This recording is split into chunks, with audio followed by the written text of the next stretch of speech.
where you and your friends can enjoy the ultimate safari experience. If you sign up to be a WildEarth explorer, this could become a reality.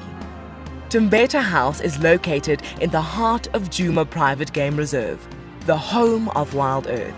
You could win a chance to stay at this intimate wilderness retreat, offering you the rare and highly sought-after privilege of your own home in the bush.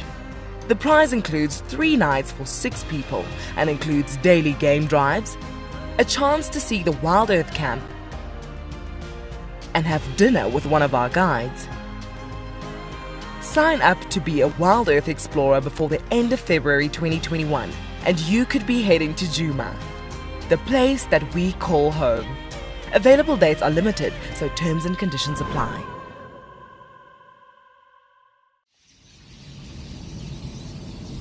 We stopped as the dusk was settling and there was a zebra mare underneath the bush. She was lying down. We didn't really know what was happening, and then we saw it.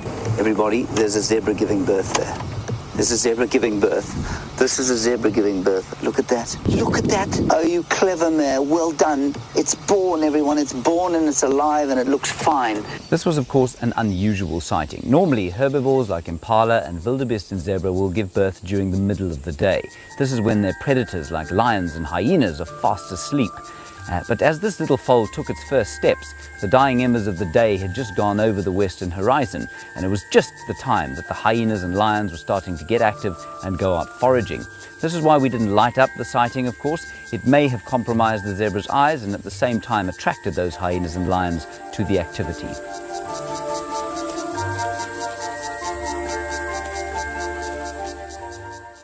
My name is Lauren and I'm currently working in Djuma Private Game Reserve here in South Africa. I love answering your questions during the live safaris. It's my favorite part. It feels like you're on the vehicle with me and I'm able to teach you exactly what you want to know. If you want to ask a question on WildEarth, then you need to register on our website. Once registered, you must go to the live safari page and ask your question below the live feed.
This program features live coverage of an African safari and may include animal kills and carcasses.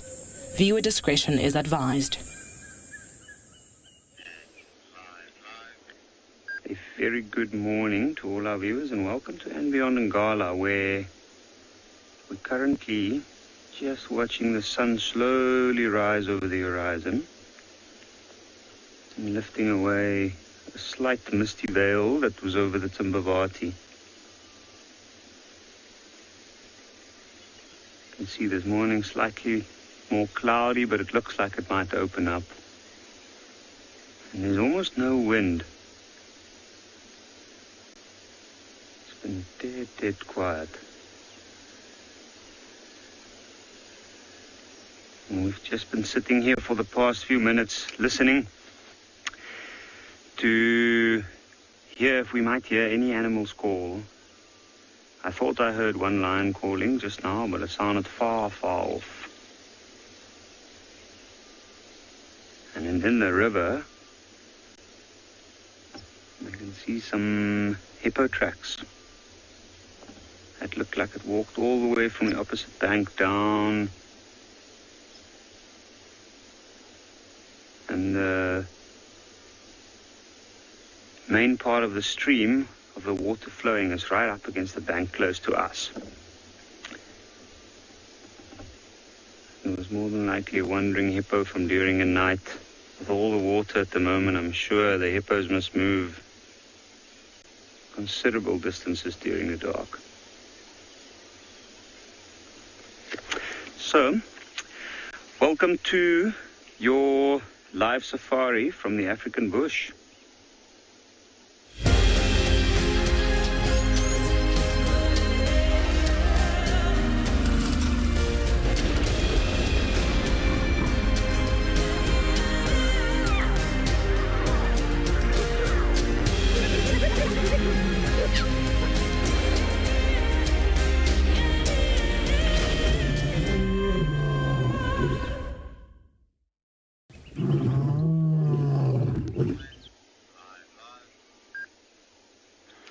Now, even though we don't see any large animals moving across, the sunrise in the bushveld itself is so unbelievably beautiful, and you can hear what sounds like two kingfishers, two woodlands kingfishers calling on the opposite bank.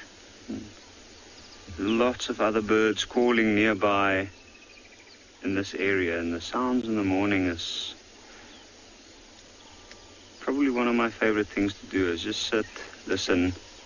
That's where you kind of get an idea of what's going on where.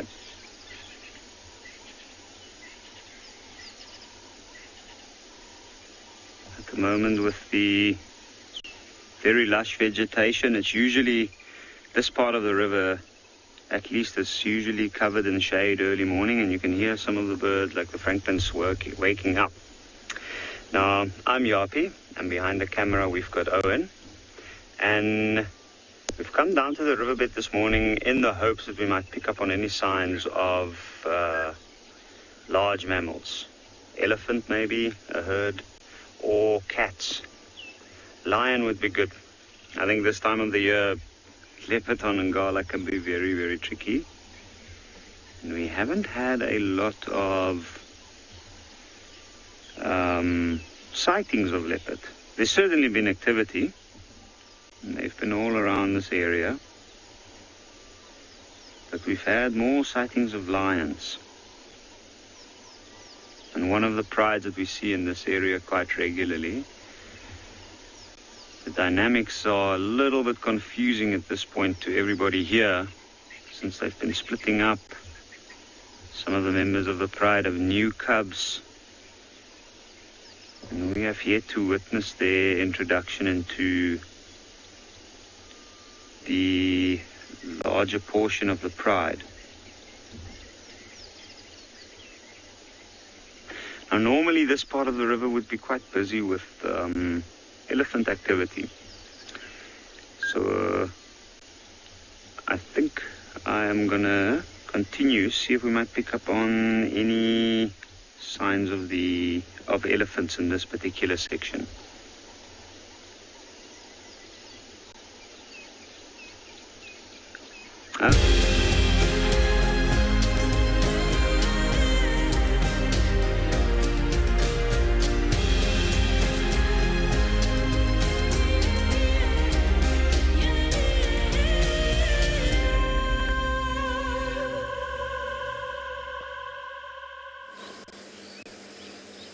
It is beautiful and sunny here, but there are some clouds, and this lovely elephant, oh, look how wonderful he is, nice big bull, is very attracted to the marulas on the ground there. He has hardly noticed us. He hasn't really cared about us, has he, Mpo? No, he's just picking up his marulas. Hi everyone, it's me, Trishala, with, of course, Mpo on camera. This wonderful day out on Djuma Game Reserve. The sun is out, nice wispy clouds. And to start off the morning here in the Sabi sand, this big bull.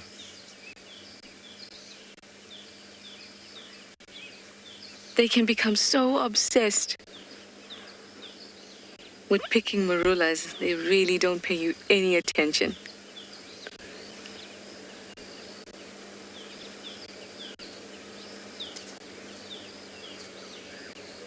It's already warming up quite a bit from the time we actually got out and ready for drive to now. So it's going to be a scorcher, I think, today. And you can see that this elephant's already got his ears flapping. keep cool. The treehouse dam is also very close by, so I'm hoping that he will go down and have a drink or have a play. That'll be great. Splash about with this elephant.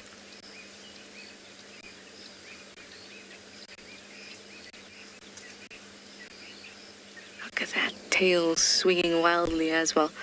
But that's not to keep him cool. That's to keep all the little pests away from his bottom and from the side of his body. There's lots and lots of little insects around at the moment. At the end of the day, or by the end of the day, you end up with a whole host of bites from little things. See how he's still for a little bit? Listening.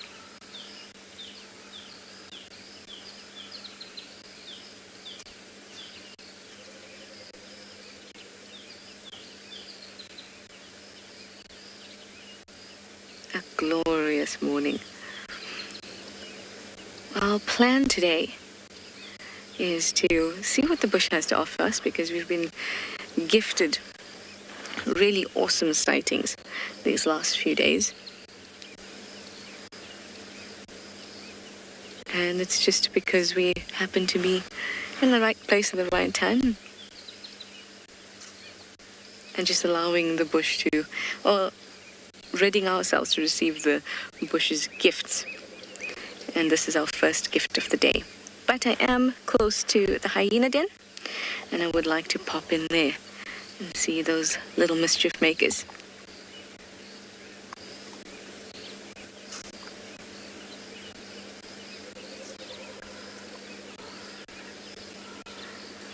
I love the way he throws the marilla into his mouth.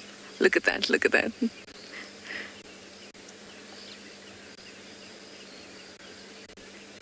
Never too late. You'd like to know if older elephant bulls stay away from herds.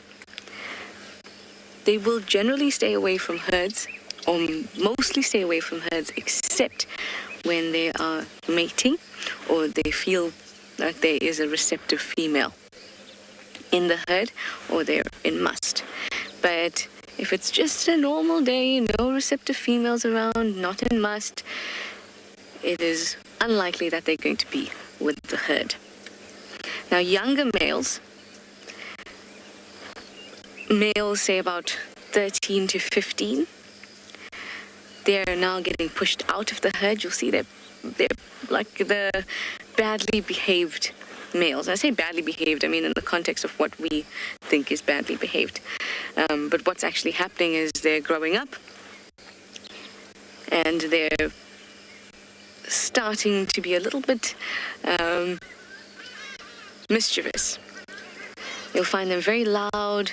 They'll come and display to us quite a bit, and by that time the females and the mothers are pushing them out, and then you'll find those younger males on the periphery of the herd.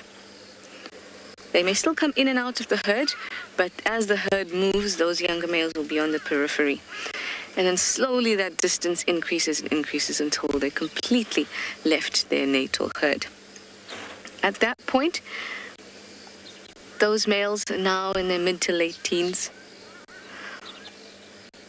may seek out older males to hang out with and learn from and accompany. And in those groups, they will play fight, they will assert dominance over each other,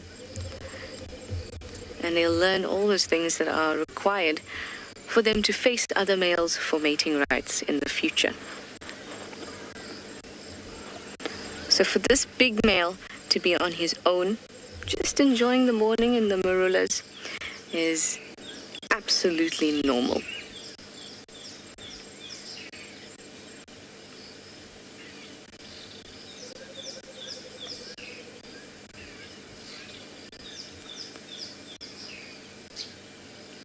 I love it when they get so absorbed in the marula eating. Noel, you'd like to know, how do elephants know when marula season begins and ends? They don't necessarily know that. So in the same way as you may not particularly know when apple season starts and ends, but the availability of apples in the supermarket lets you know that, oh, they're out and about, and then the next time you go to the supermarket, you're looking for the apples. And then when you realize that apples aren't around anymore, you stop looking for them. So it's not as if they know in terms of time when marula season starts and ends. They only know that as a result of the presence of marulas. But not just by sight, also by smell, because they use pre-digestive cues a lot. And that's just by using their trunk to smell. So if they go to a marula and it has that fruity smell, whatever smell it may be, that we can't smell but they can, then they'll realize that maybe marulas are coming soon. Or maybe they'll see them on the floor. So they don't particularly know, oh, it's this time of the year, so some marulas are going to come around.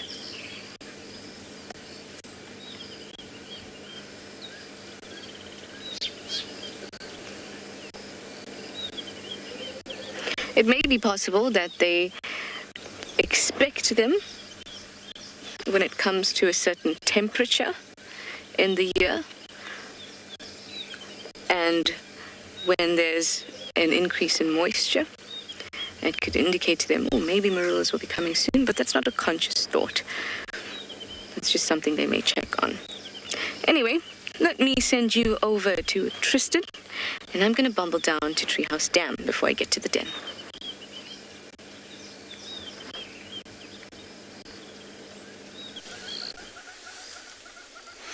Well, while Trish goes to Treehouse Dam, we came towards Sydney's Dam, and you'll see just emerging from behind that tree now is a leopard. I haven't seen who it is. I'm pretty sure it's Cara, given that we're not far from where she had that steenbok in the tree. So I'm just going to try and see if we can reposition and get a better view. But in the meantime, my name is Tristan. On camera, I've got David this morning. Welcome aboard, David. Thank you. And so it's a perfect way to start. We went towards the tree. The carcass was still there, but no sign of herself. And I thought maybe she was lying in the long grass, and we came around and turned a corner, and there she was kind of walking along. I think it's her. I mean, I haven't even actually double-checked, but I would imagine where we are, it must be.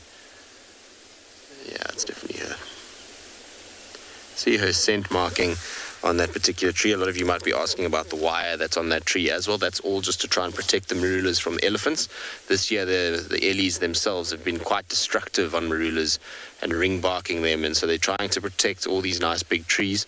And so what they do is they do a loose wire wrap around the tree, and that basically keeps the tree from being damaged. The ellies can't get their tusks in nicely, and they leave it alone. They obviously make it so that it's not too loose that anything can get caught in it, and it works actually pretty well. But you see, she's scent marking, which is interesting. She obviously feels like this is her territory. She doesn't want anybody else to come into this area. So lots of little scent marking on marula trees. I wonder where she went, though, because it's not like she needed to go anywhere to get water. There's water absolutely everywhere. Maybe she just went for a little walkabout to see what's around and to continue marking. I'm going to just reverse back and get us to a point where we'll get her crossing the road, because obviously yesterday we were in this area and there was very, very, very, very wet, so off-roading is no-go in this section. We had to pull out 2 different cars last night with her. So we're not going to be following her back to the carcass, unfortunately, but if we just come into where she is now and watch her cross the road, and then hopefully get her going up towards the carcass and maybe up into the tree again. It's quite a beautiful spot that we've got her, because we've got this nice long grass, and it's kind of an area that you don't normally associate with the leopard when you get these open sort of plains like you see there. Generally, leopards are more thicket animals, so always nice when you get them kind of out in the open and in the open grassland. The other thing that there is here that might be of interest is there, right near her kill, or the tree where her kill is a lone young male impala by himself. It's only about a year old, that impala. It's from previous lambs, not this year. So I wonder if she might hunt that. We know yesterday there was that carcass from an impala under a bush, and I'm pretty sure it was from her. Most of the time when leopards kill something, they put them under the bushes if they can't get them up into a tree. So I think she was successful and managed to take 2 kills yesterday. I don't think it was just the one. I think those hyenas grabbed themselves her other meal, which is a shame. But at the same time, a fully grown male impala for her to hoist at her size would be very, very difficult. She needs to grow a little bit and get a little stronger before she's going to be hoisting big carcasses like that. What a beautiful start to the day, though. See how she's just kind of looking around and watching. I wonder if this is how much time she's been spending here, or if this is fairly new to her. Yes, Kara is now almost 2 years old. I'm just trying to remember. She was a little cub when I was in Serengeti. That's 2019. So yeah, she'll be about 2 years now, which is about right for most of these distributing young cats. I was actually having conversations with somebody yesterday, and we were talking about how many of leopards are in this sort of 1 to 3 year old range, which is all kind of leopards trying to forge territories. And it's going to mean that we're going to get an influx of younger cats, and we've seen it. We've seen obviously Inzutini Kara, we've got Marips, we've got Kuchava's little one, Sibui's 2 in Langa and Shasha. There's going to be very high possibility of the likes of this Shimungwe male, which is the one that comes out of Londolozi. There's Tavan Gumi that's apparently from Singita, has moved a little bit further to the north. So he might make an appearance here. So there's a lot of young cats that are in this section. And when they reach that sort of 2-year-old mark, it's when they start trying to forge their own territories. We watched it with Tlalamba previously, and now we're seeing it with this next kind of generation. And it bodes really well, because what that means is we're going to have a number of younger, fitter cats in the area, which we'll be able to watch as they start to grow and start to become adults. I think she's going to go down and have a drink here on the edge of the dam, by the looks of things. With Kara, the important thing with her is not to... I mean, last night was very relaxed with us as we were trying to get people unstuck, but she can be a little bit twitchy when you first find her, so that's why I'm not going close to her. I'm just letting her kind of walk along. We've got a beautiful view of her as it is, and so there really is no need for us to go any closer. Look at that. Isn't that pretty? I think it's very pretty. Where are you off to, though? Look at that tail twitching. So you can hear the anti-poaching unit that's talking. Their accommodation's not far from here. Just going to go scent mark that marula.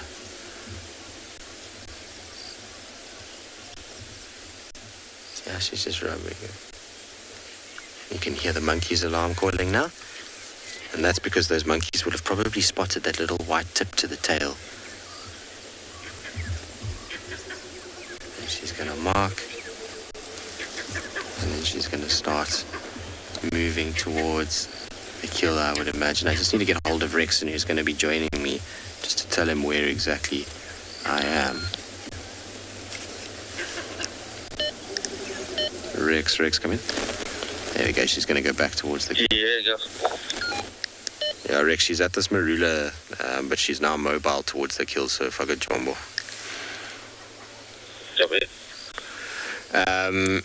So yeah, she's now going to come back past us on the right-hand side, and then she's going to head back up the slope towards the kill. The kill is behind us at the moment. I'm just going to come back a little bit. There's a beautiful big prominent marula here, and I suspect that she might come and scent mark this marula. It's the kind of most prominent of the ones that are in this area. And so I expect her to kind of keep doing what she's been doing. The pattern so far has her been moving to tree to tree to tree in the search of places to mark. Okay, here she comes now. So she's going to move straight through towards that marula itself, and we'll get her probably just rubbing up on it and then turning with her tail in the air and starting to spray. She'll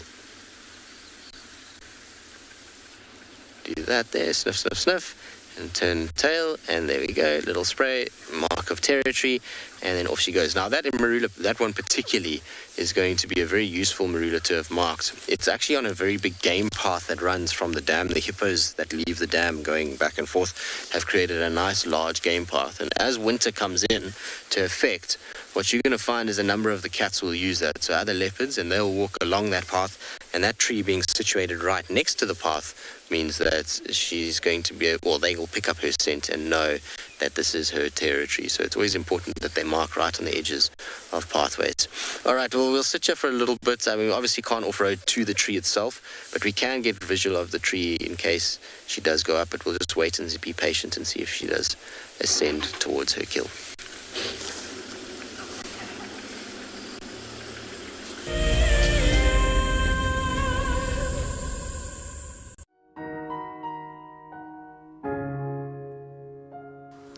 As many of you know by now, one of our beloved leopard characters, Hukumuri, recently passed away. I would like to invite you to join me on Saturday the 20th of February as I take an intimate look into his life and pay tribute to the incredible cat that he was. I'm looking forward to seeing you around the fire at 7:30 p.m. Central African Time.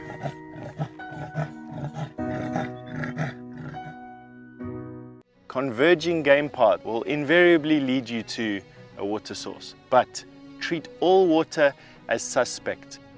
One of my favorite ways of purifying water is to filter out the particulates. And by just filtering it through your sock, you can clear out most of those. You can put water into a snail shell and you can boil it over a fire or using a chemical like chlorine or colloidal silver. My name is Steve, and one of my favorite things at WildEarth is getting questions from you. The type of questions that I really like are those ones that really help us to unpack and understand and really integrate the ecological knowledge and fully appreciate the importance that animals such as these Cape buffalo bring to the ecosystem. If you want to ask a question on WildEarth, you're going to have to register on the website, but once registered, just head on over to the live safari page and enter your question under the live feed. Look at this, the little one is up and about. Certainly hasn't had enough milk at this age. No amount of milk is enough. Oh, Corky. Too sweet. Oh, look at this.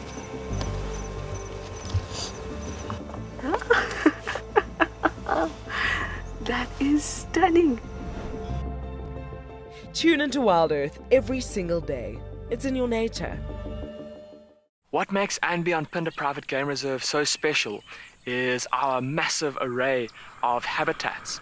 And with that comes, of course, a beautiful diversity of landscapes, but also an incredible biodiversity in terms of plants, bird life and animal life, as well as, of course, our conservation success stories with cheetah, with rhinos, now with pangolins too. Catch up with the guides daily here on WildEarth.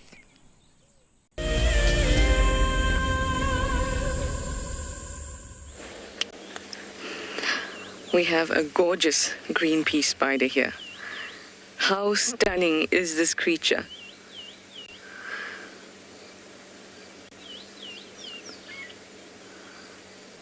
Oh, so pretty. Gorgeous. Nope. I'm at the den, everybody. And this green pea spider has decided not to balloon fast, although it was ballooning earlier.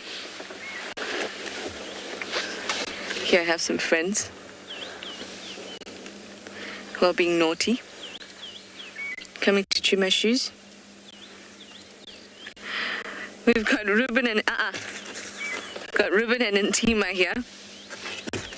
Come on, no.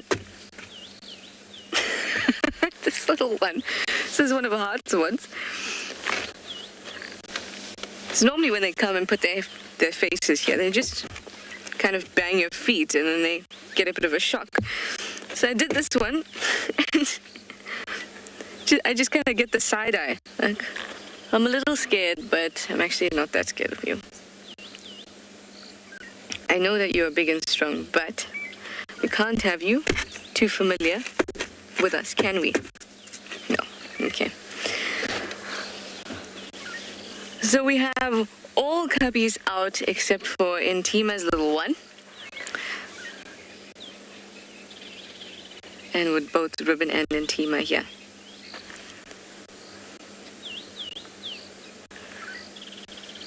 Look at that.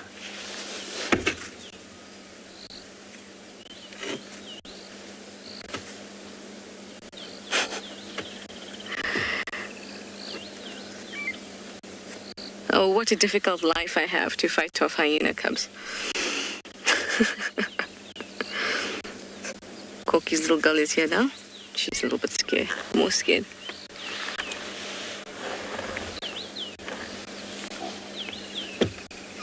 Nope, nope, nope, nope. Everyone's very excited to see the hyenas. I am too. It's like a whole family reunion. Last couple times we've been here, we've just seen the adults last time, and then just the cubs with a drive-by the previous time. So it's lovely to see everybody out and about. Beautiful morning, curious. Hey.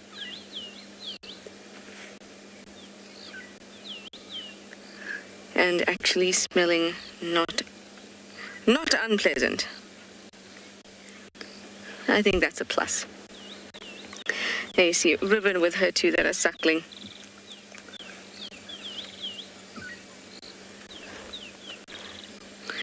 Rosemary, you say those hyena faces will melt any heart? Absolutely, they melted my heart. But to be honest, I didn't really have an opinion about hyenas before I started working here, in the sense that I knew them, I liked them, but I didn't really have an opinion about them. And then I came here and then everything was just melted. My heart, my face, my brain, everything just melted when I saw them.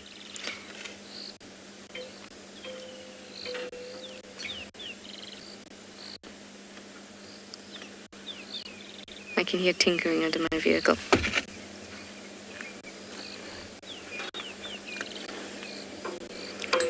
Hey, I'm gonna move a little bit further back. Because remember last time I was saying to you guys, I thought they were growing up a little bit and becoming a little bit more mature. And stopped biting things. But apparently I spoke too soon.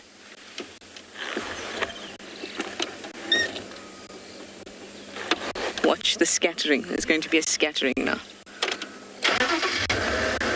There goes one. I just wanted to move a little bit further back to hopefully deter them. And a little bit on the grass so it's not so easily accessible. How's it, Impo? Good. Here we go.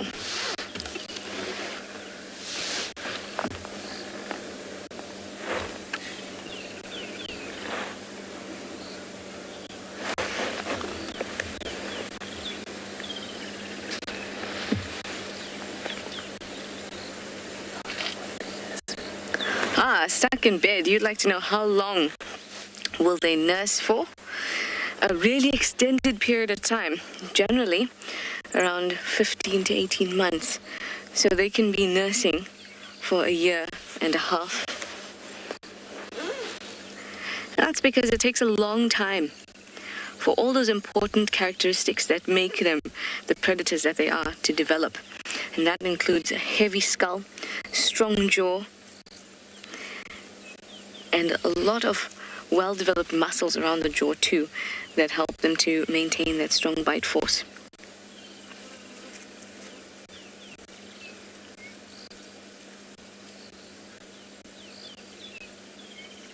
They are ridiculously cute. Now they also have some of the most protein-rich milk with a high fat content too.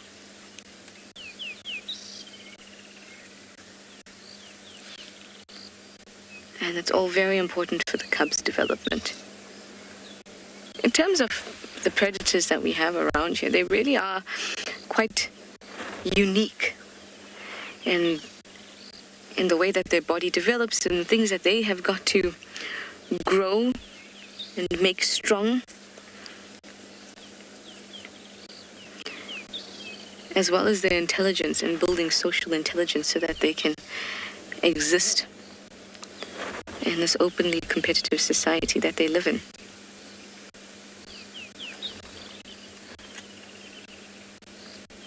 All that takes time and patience. And I think a lot of credit has to be given to them in that sense, because the amount of effort it takes to raise young is extensive in the hyena community.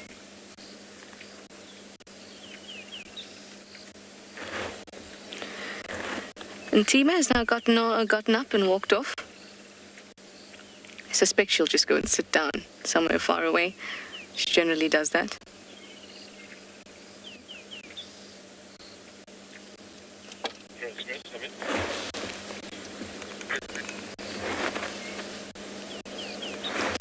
Look at the heads of Ribbon's two boys against each other like that.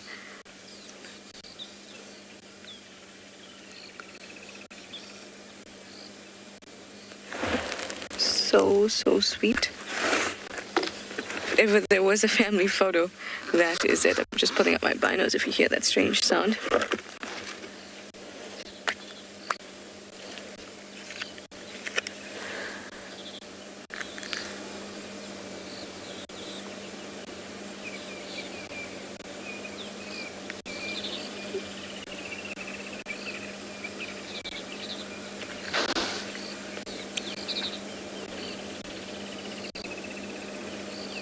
It's such a pleasant sight to see the matriarch with all the cubs around her too. Apart from Intima's little one. But that little cub is still quite tiny, and you'll find that those tiniest ones, unless of course you're Corky's cub and is very brave, they'll stay inside the den for quite some time, even if their mother is out. And they'll hardly come out if their mother is not. Except, of course, if you're Corky's cub. Virgil, you'd like to know if mothers will bring back prey or bits of meat to the den. It doesn't happen often. Unless it is the matriarch or high-ranking individual. So you saw the last time we had the adults and the cubs around, Hart brought through an impala leg. And she's quite a high-ranking individual. She's probably second highest-ranking individual. But the risk, and that was actually a perfect example, the risk is that if you are not the matriarch and you are bringing meat over to the den, a higher-ranking individual like the matriarch could take it, and then it's useless because you may have brought it for yourself or for the cub, and now it's been taken. And if you recall that sighting, what had happened is Hart brought it through. She gave it to one of her cubs. Her cubs played and fought over it amongst themselves. Ribbon's cubs also jumped in. All of them were having a huge squeal about it. And then Intima came and took the leg, and it was hers, and nobody even blinked an eyelid. Nobody challenged her for it. And that's because Intima is Ribbon's daughter, so she's a very high-ranking individual. She would actually be the second highest-ranking individual from the adults. I often forget about her as an adult. I still think of her as a sub-adult or a cub. Now she's got a little one of her own. So the matriarch may bring meat back to the den, but that's because she can be quite sure that nobody else is going to challenge her for it. Unless she happens to bring it back at the exact moment when the coup has started to take her down.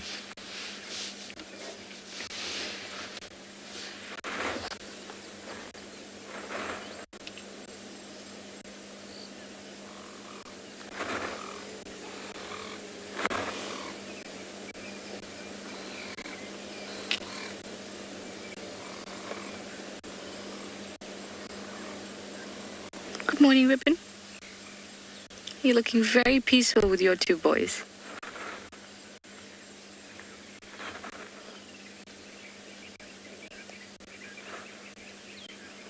I'm glad to say that the rest of the cubs are over my shoes now.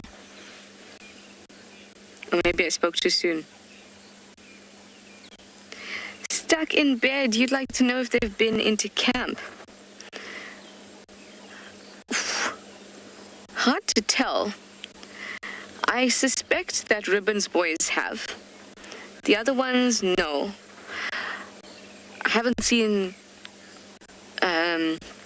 tracks small enough for the others, but I've seen tracks, little tracks with massive tracks, and those big tracks tend to be Ribbons. And they weren't very tiny tracks. So I suspect that these two boys have been into camp. I've also heard small hyena whoops around camp, but I don't think the others have. In fact, I haven't seen Swazi and Ndebele around camp since I've been back. And the last time I was here, they had no awareness of personal space.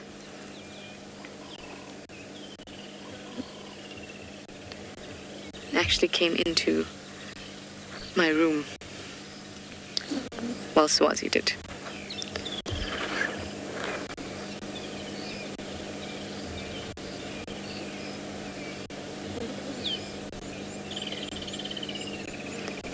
But I think the other guys just staying at the other part of the camp, not far up, just in the other part, have seen the hyenas come through. And Paul, have you seen the hyenas in the night? Okay, and Paul says he's been seeing the hyenas. So they just haven't been coming down to my room.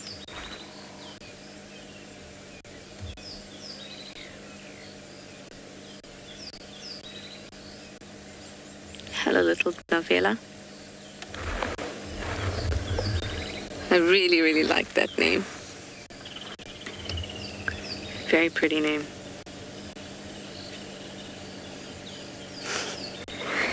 Almost still baby-like in the way she walks.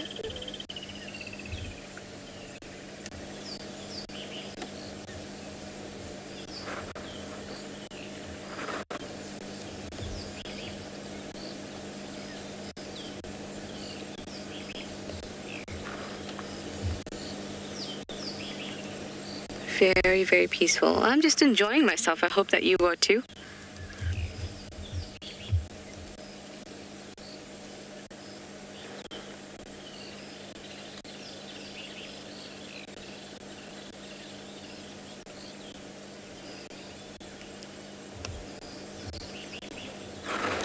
Here's Corky's girl came back.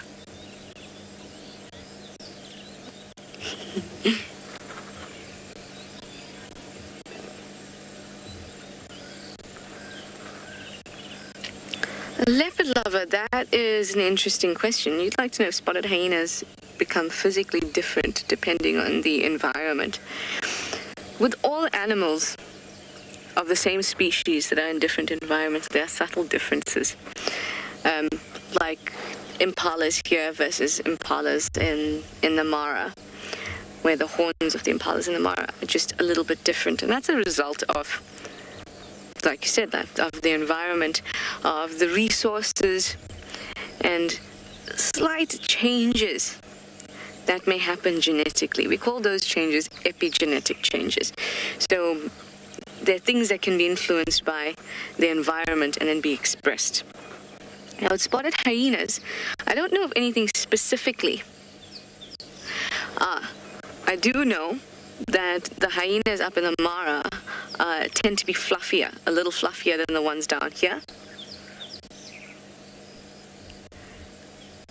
that's a result of little changes that give them an advantage in that environment, but not enough for the changes to actually be completely genetic and to say that it's a different species or even a subspecies. These are minute changes that happen just to benefit that species in a very subtle way in that new environment, or not even new environment, but that particular environment which they've existed for a long time, that may be very different to, say, the Kalahari.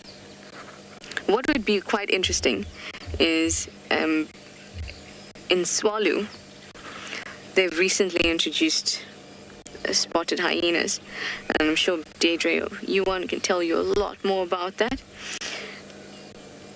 And when I was there recently, Deirdre was telling me that they had cubs. But what would be very, very interesting is to see what types of differences there are between the hyenas that are now in Tswalu, in the Kalahari, versus the same exact species spotted hyenas up in the Mara.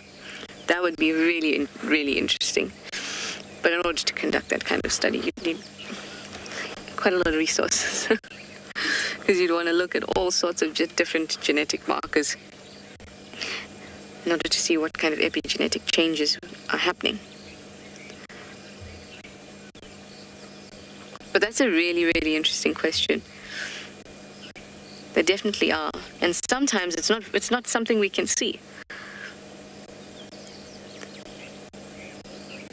So imagine all the subtle changes that are between different environments that are happening within them that we just have no idea about. But we can if we just do the research.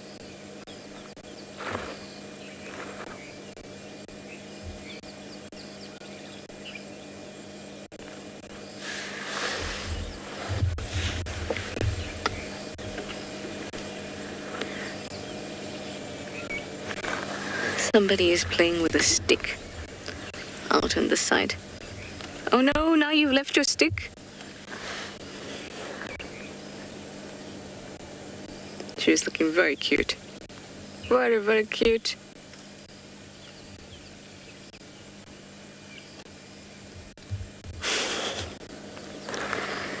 She looks like she's milling about, hoping somebody would play with her.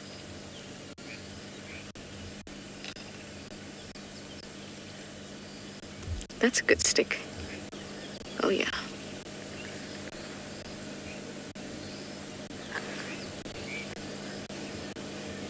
She reminds me of Corky's girl with this kind of behavior. She used to always be so full of energy and courage and independence. She'd be, and she still is, so able to occupy herself with little things, keep so busy.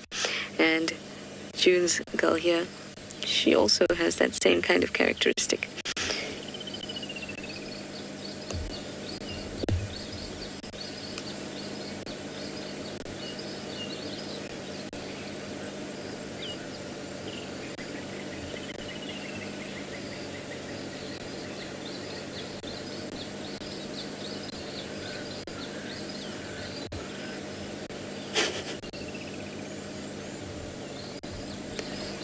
These are all vital things right here. She's learning about the dimensions of herself and her mouth and what her jaw can do, what her teeth can do. Whether she can bite from the front or bite from the side. She's learning all those things. All that information is getting stored in her brain and creating this picture where she knows her own capability. It's sort of similar to, I often get asked, how do we manage to spot this leopard in a tree or see that there's a raptor sitting in a tree? And yeah, it takes some practice to be able to spot the animal.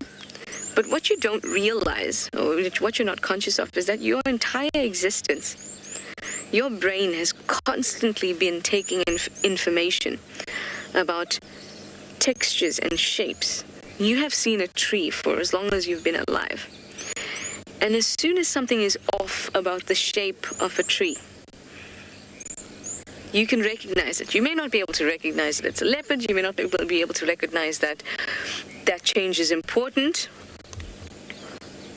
But, in fact, all that information is there in your brain, and it has been for a long time. So all you have to do is tap into it and figure out, oh, actually, the trunk looks a little funny.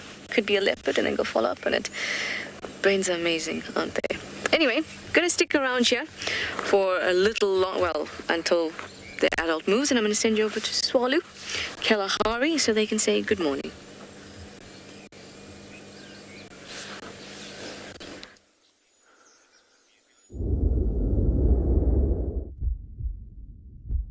Morning from Tswalu.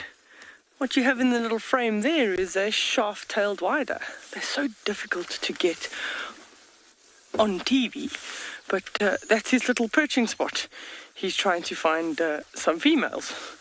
This morning, nice and early, I'm Deirdre. It's a little bit frosty this morning. Winter is coming for sure. On camera with me this morning is Morgan. And our plan so far is to track lions, which we have found signs here at the waterhole. Morgan's going to frame up on some tracks of the lions. At least 3, potentially 4 were lying up here. I think we said these ones would probably be the easiest ones to see. But there are about 3 or 4 lions that have been lying up here at the dam last night. And there's dove activity on top, there's jackal activity on top, so it might take us a little bit of time this morning to track them, but hopefully we'll have an update shortly. So you can actually see that they've just been sleeping here. You can see the sort of movement of the tail. We saw that they went down to drink water, and then they've moved on, heading pretty much in a southerly direction.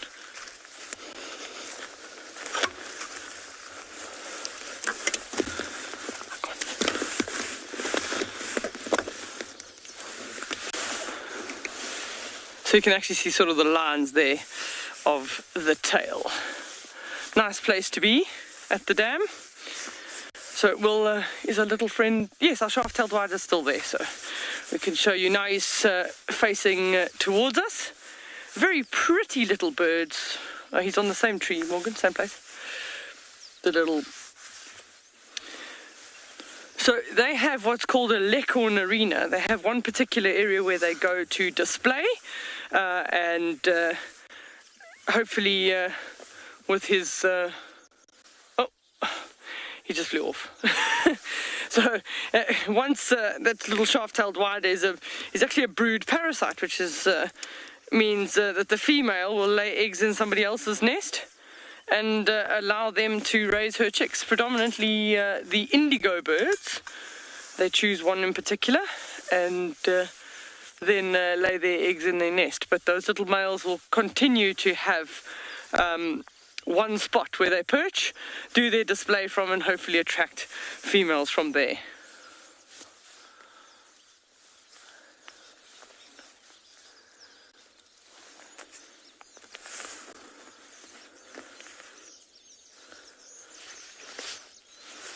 So let's start on our mission for lions before it starts getting too warm. I don't mind it getting warm, it needs to get warm relatively quickly.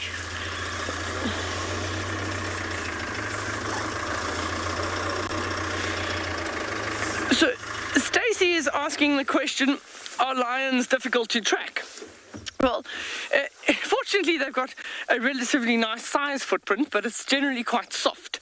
So it depends on the substrate that it walks over as to whether it's easy to see or not. So because it's fresh, it's almost like the soil is shining this morning, so we can see just up ahead that they have moved down the road. But when they start going over areas where there's a lot more ground cover, then you're not able to see the full track. You only sort of start to see little sort of maybe a half a toe or the back of the pad. So they can be difficult to track, but it takes a lot of practice, and you can eventually get quite good at it. But the most important point, I think, when you're tracking and trailing lions is to always be aware that you don't want to move too quickly into areas that are too thick, because sometimes you'll end up hearing them growl at you first. And that's how you find them, is that they tell you, hey, I can see you, don't come any closer. It's not often that you find them that they don't know that you're there or aren't aware of your presence. So that's what we'd be heading out for now. There is possibility that they could be moving and hunting now. It's still cool, but within the next hour or two, they're certainly going to find their place to rest up for the day. So you've got to be aware of that type of thing. So knowing now that this was last night, we could still be quite far behind them based on the fact that there's fresh dove tracks on top, which means was early this morning at sunrise. And there was jackal, which would have been from the nighttime. So that's how we age the track. So I do think we're a little bit behind them. But we can see where they go from there, so we'll carry on. We'll carry on down the road and see if we've got an update for you shortly.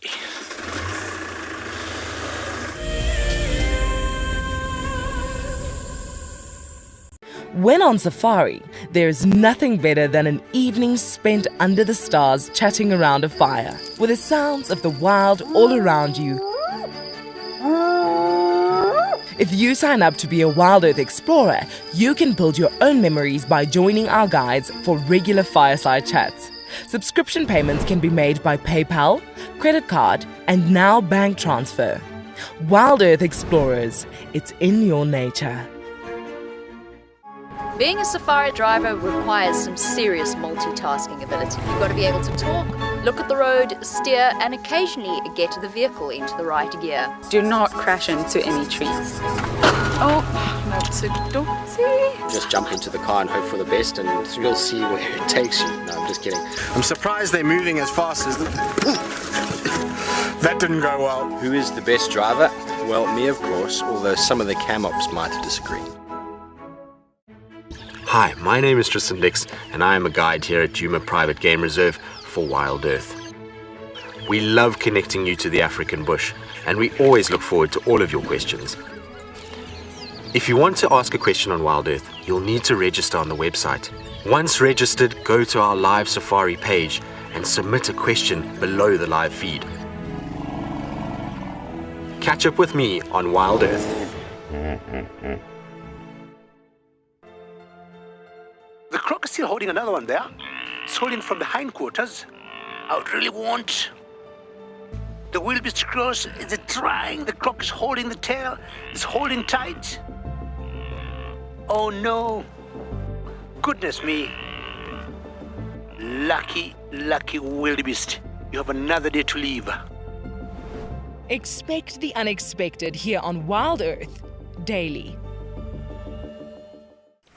Hi, I'm Kyle, and I come to you live every day here from Tswalu Kalahari in South Africa. My favorite bird has to be the social weaver. The enormous nest that they create, their survival tactics to inhabit these harsh and unforgiving environments, and as well as their complex social arrangements is truly remarkable. And the interconnectedness with the ecosystem shows us that we are too. Catch up with the guides daily here on WildEarth.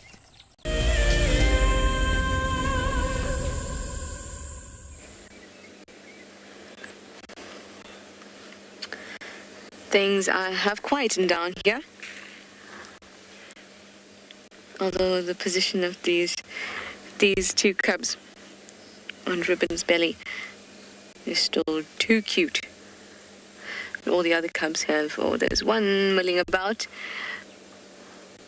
Two have gone into the den, and Tima has left, as you saw earlier. Those are the signs of a winding down den.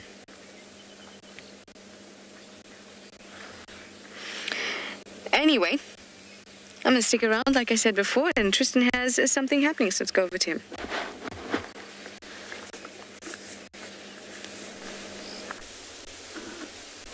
As you can see, a tail just disappearing around the corner is not the tail for Kara. This is the tail for Shadulu, her mum. So we came onto Simambili and she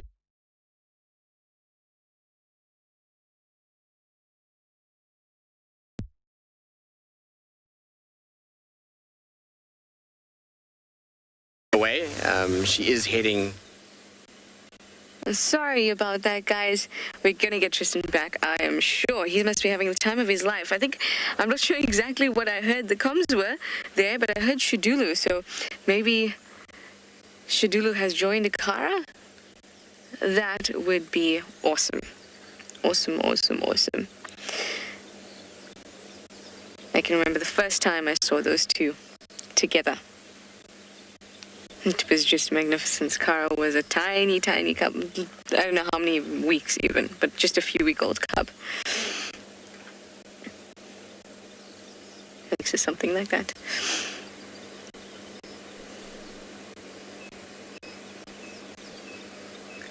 These guys are like, please, can you talk about us and not the leopards?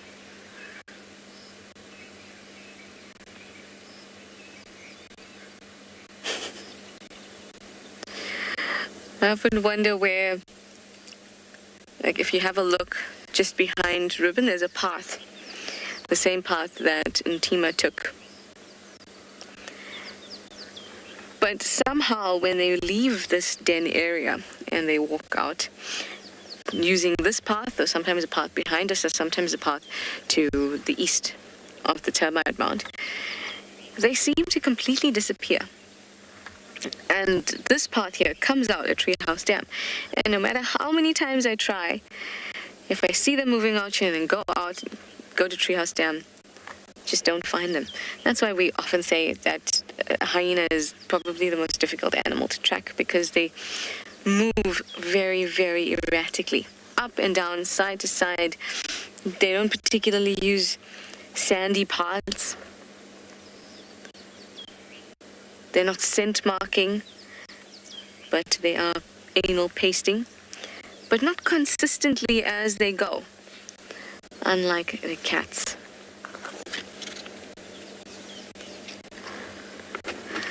Here we have some mayhem ensuing. And now it's moved away. Danny, you'd like to know if spotted hyenas are listed as an endangered species? They're not. They're the most numerous predator that we have in southern Africa.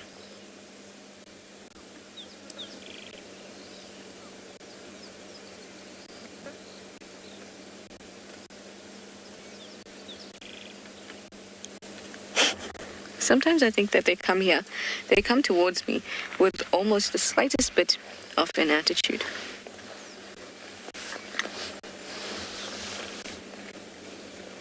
It's always such a difficult shot to see them when they come close to the vehicle like this. Hey. But I'll try to move my head away so you can have a good look. Hey, you guys, you smell like wet dog. They do. That's why it's not an unpleasant smell. It's not as if it's an unusual smell. People have smelled wet dog before. You're a wet small dog.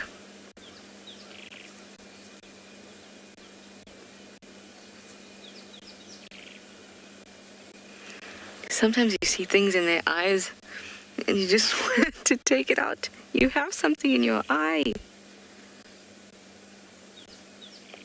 Why is it that we can't help but make a baby voice when we see cute things like this?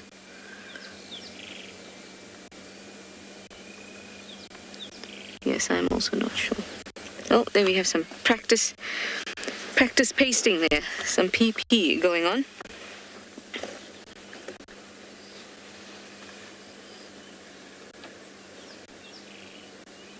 Well, that's a double win.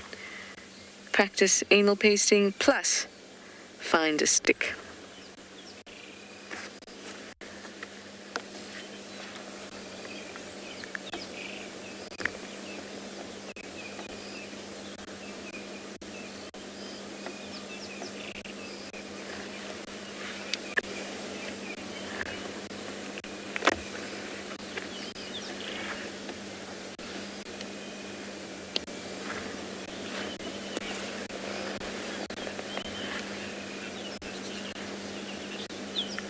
Suppets.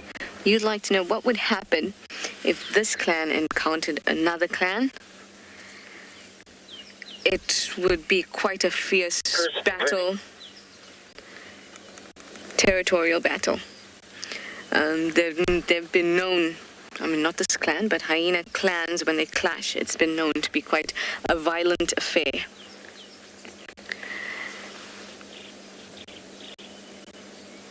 But generally speaking,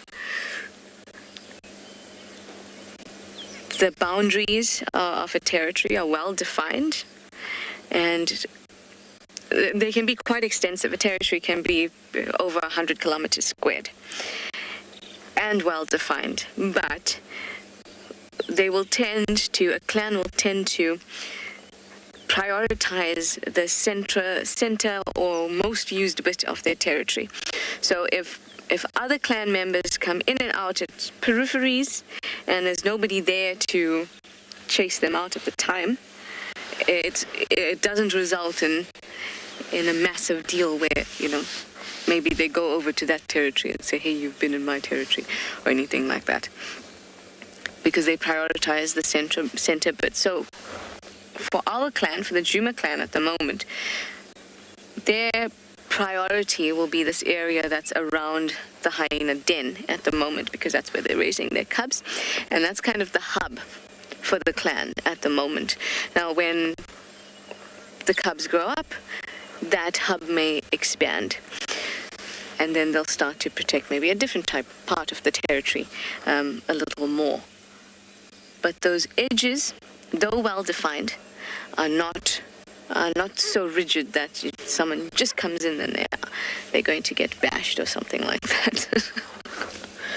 But if they have to come, if we get an EP clan member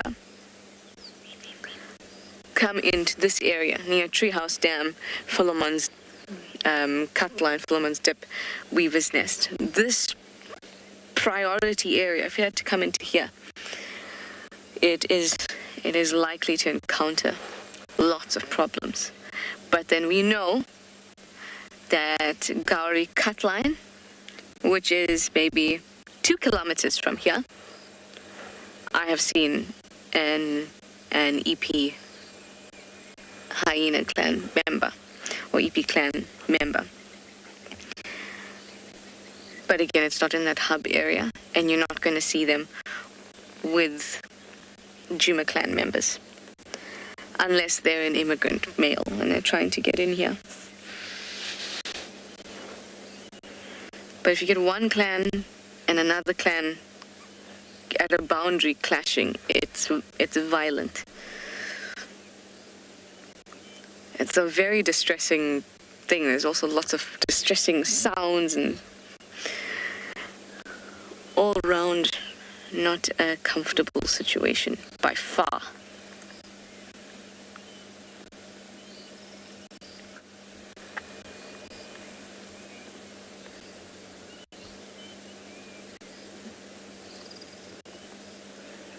Look at this little one.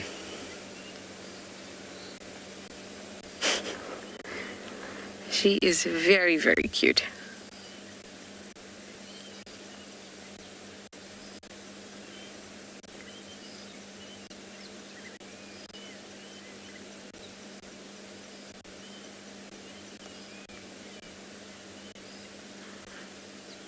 I have not heard any roaring or sawing, whether close by or in the distance, since I've been sitting at the den. That's one of the things I really like about being here. Makes me very excited, because apart from having this awesome sighting of being with them, there's a potential for all these other things if we sit and listen.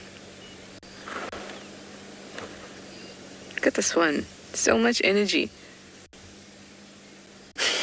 She almost looked like a little honey badger there with her tail up.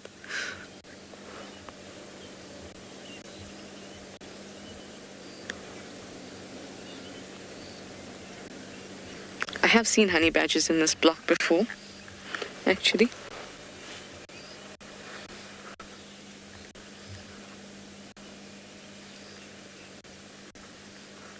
Seas where you'd like to know, will this clan stay together forever? The females are likely to stay together forever, well, for as long as they live.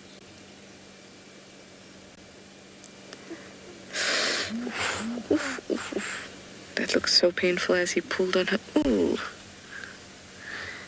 Sorry, Caesar. I just saw that and I got this pain coursed through me as I saw him pull on her nipple. So the female Caesar will stay within the clan, and you'll have multiple matrilines that make up the Djuma clan, and then the males will disperse. They can break away. You don't have a kind of a breakaway clan, but in order for that to happen, there have to be a lot of females in the clan, and the clan moving, or parts of the clan moving into a different territory. And for example, in the Djuma clan at the moment, there are 3 new females, right? June's little one, Heart's daughter, and Corky's daughter. So that's only 3 extra females that are going to be staying in the clan, and then the males will disperse. So it's not as if they're having this exorbitant amount of females that are constantly being born, but that doesn't mean that can't happen. And if it does happen, then there is a possibility that they could create a separate clan. But remember that the females will stay together and the males will disperse. Although there have been occasions, this is a complete exception, there have been occasions where males will stay in the clan but not able to mate. There's even been a case where a male has been the patriarch, shall we say, of a clan. But that is, the patriarch scenario is a complete exception to the norm.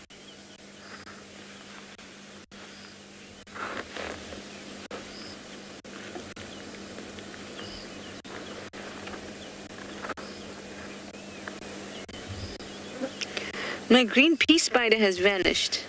It's because I wasn't giving it enough attention. Too many things were happening at that moment. The green pea spider is making me excited. Cubs are making me excited. And when I get too excited, it's crazy.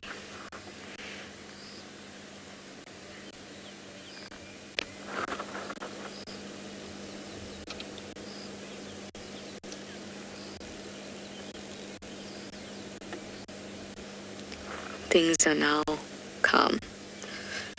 Except for I see some rustling in the bush. Oh!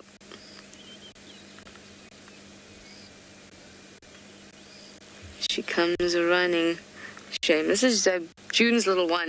Keeps moving about all over the place. She's a bit out of sight at the moment. Trying to entertain herself.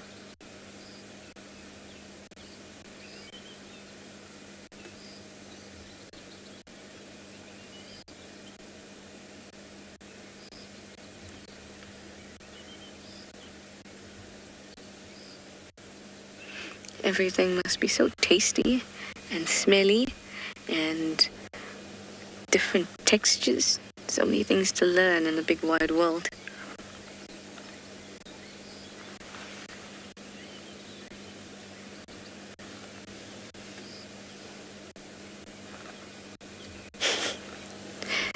There she comes. Cutie, cutie.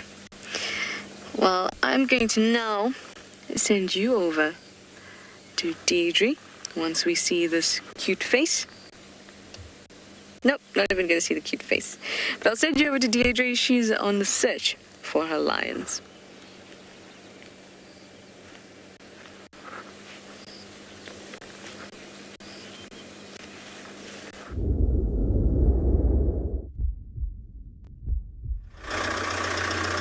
So we are back at Tswalu, and we are still hot on the heels of these lions. Well, probably more cold on the heels of the lions. I've started to see quite a lot of rodent activity on some of the ones after we left the dam. So definitely not the freshest. Our luck is that they have decided to use the road as their trail, so they are pretty much just the tracks are moving straight down the road.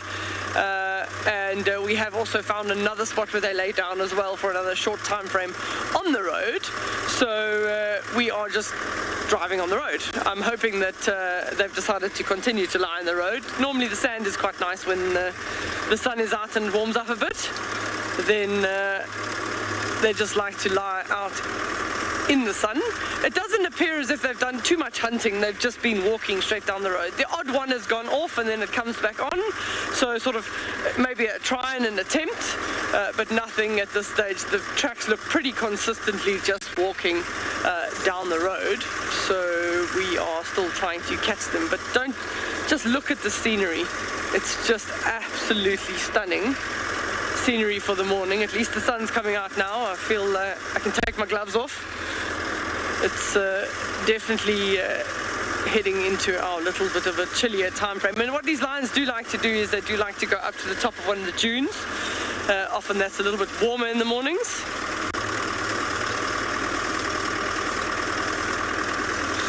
Lisa's asking the question, what is the lion population like on Tswalu? Well, we've got at least 2 prides with lots of cubs at this stage. So quite a healthy population of lions. This one pride has got anywhere between 9 and 12 cubs literally within the last 6 months. So they have expanded the population quite a lot over the last sort of 6 to 9 months. I don't see any tracks of any of the cubs with these, so it looks like it might be some young lionesses and not necessarily adult females with cubs, but you never know. We shall follow the tracks and see what comes up on the other end. We've just got to watch out for the little grass birds because there's lots of little fawn-coloured larks that land on the road just in front of us, then they fly a short distance and land again, and fly a short distance and land again, plus all the sandgrouse. And with this grass cover being so high, it's actually quite difficult to see them all. But the lions are still going down the right-hand side of the road. So Morgan and I are keeping an eye out. But they have moved probably about a good 2 kilometers from where we were at the dam this morning already. So they've got their nightly exercise.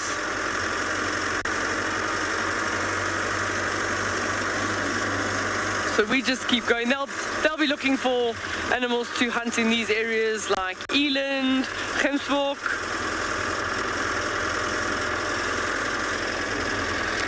So Mpo is asking the question, what information can we gather from the tracks? Well, like we had earlier, you can gather, we just found another sleeping spot here that we've just driven over. So you can see where they've laid down. And then based on the other tracks on top of those tracks, you can age a track. You can tell with lions, male and female, what the difference is between them by looking at the size of the track, as well as certain features on the track will tell you whether it's a male or a female. And then also you can tell based on how they're walking, what speed they are walking at. So these ones are just a walking pace. So their back foot is almost just next to their front foot. But if a lion is walking and moving quite quickly, then often their front foot, or their back foot sits almost in front of their front foot, and the stride is a lot longer. And then you can see that. If you see sort of a cross, a pattern that crosses where the back right is near the front left, you can almost see that they've been trotting. You can also see whether the lion is actually looking left or right when it's walking, and it does sound a bit strange, but as they alter their shoulder position, so that changes in the trail, and you can actually then see that adjustment as to whether they're looking there. We're going to send you a quick link across to Tristan. He's got something. Quickly.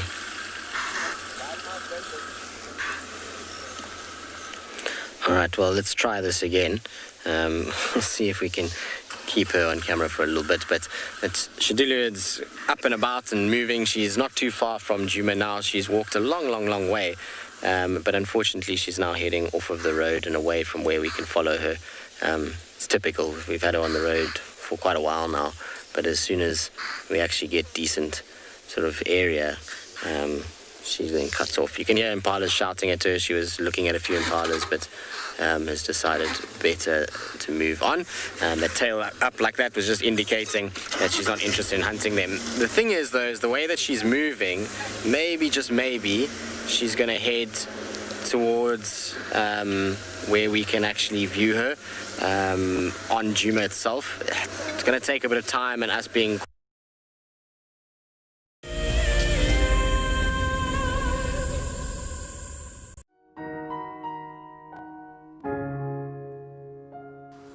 As many of you know by now, one of our beloved leopard characters, Hippo, recently passed away. I would like to invite you to join me on Saturday the 20th of February as I take an intimate look into his life and pay tribute to the incredible cat that he was. I'm looking forward to seeing you around the fire at 7:30 p.m. Central African Time.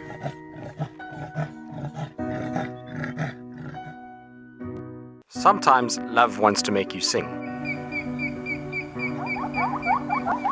And sometimes love wants to make you bow and fan your wings to your bow.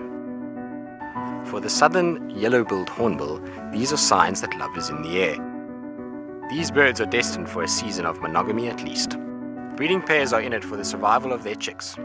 But before love commences, the male needs to woo his valentine with food in the form of nuptial gifts. I'm Nikki here at andBeyond in Ngala in South Africa. I love getting questions from viewers about all the small things within the environment and how it all is integrated with one another.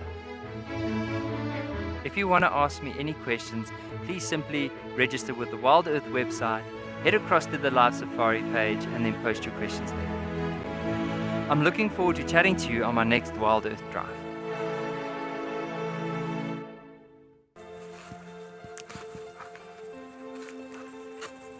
Hello, Mama. Just checking us out, everybody. There's no aggression here. Very relaxed. A herd of elephants moving around your car like that. It's truly, truly magical. Tune into WildEarth every single day. It's in your nature. My favorite animal is a leopard, purely because I just think they are just the epitome of feline grace and power, and the way they can move about in any environment and remain hidden until they want to be seen, I just find incredibly intoxicating, and they're amazingly beautiful.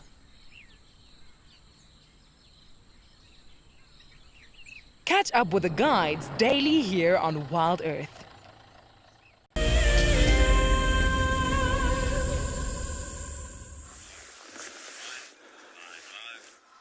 Look what we got! We finally found them. They're literally at the next waterhole. So they've walked the whole night, they're thirsty, and they've come down to another one of the waterholes, and Mum have found all the cubs. So we were only tracking adult lionesses, and that little sub-adult there, but not the really, really small cubs. So they must have stashed them overnight while they'd gone hunting, and they've now reunited with everybody, and now it's play and sports. But yeah, now is a good opportunity for us to count all the cubs to see if there's 9 or 12. Just too cute. So those older cubs would be at least 9 months old, and then some of those really, really small ones sort of about 3 months old. We'll adjust position in a second. I just want to see who's where.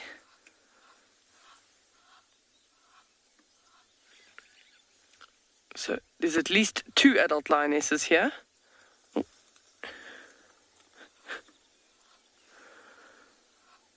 Lots of fun and games. The younger cubs are always the slightly older cubs' plaything. They often find themselves being bullied by the slightly bigger cubs. They'll come. I'm just gonna. It's a little bit thick there. Let's see what type of view we can get you. I think we'll go. I think they're coming back out onto the road. So just give me a second. We just got to go round and on the outside. I think they're coming back onto the road. Yeah. Just hang on there, Morgan. They look like they finished drinking and now it's playtime. So we'll just head around and see if we can get you another view in the nice sunlight.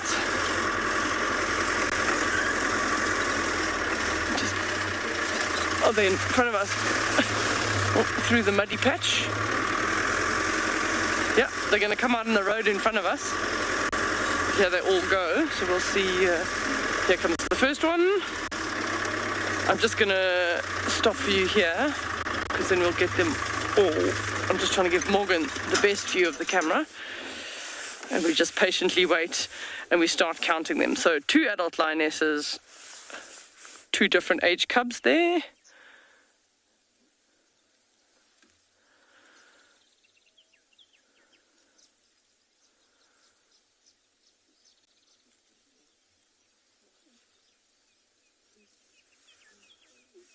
This is the greeting, the licking, they're busy talking to each other. They're just obviously checking that all the cubs have left the water and come with them. There were definitely more than just those 3.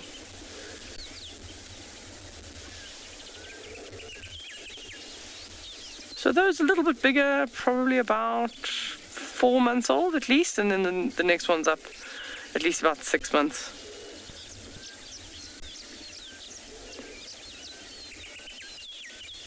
And I just said earlier that the bigger ones are the bullies, but that looks like it was the other way around there.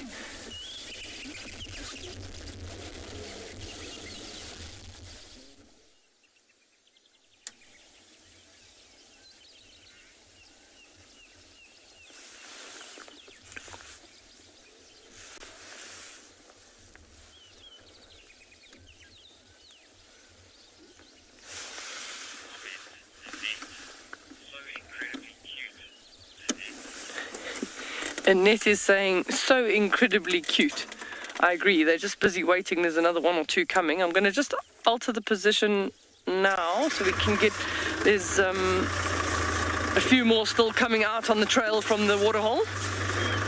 But if they settle there, fortunately they're very, very used to the vehicles. So one's going to get pounced on shortly. There we go. Oh, there we go. It says hello to Mum. So there's another 2 cubs on the left. So there's 5 cubs in total so far.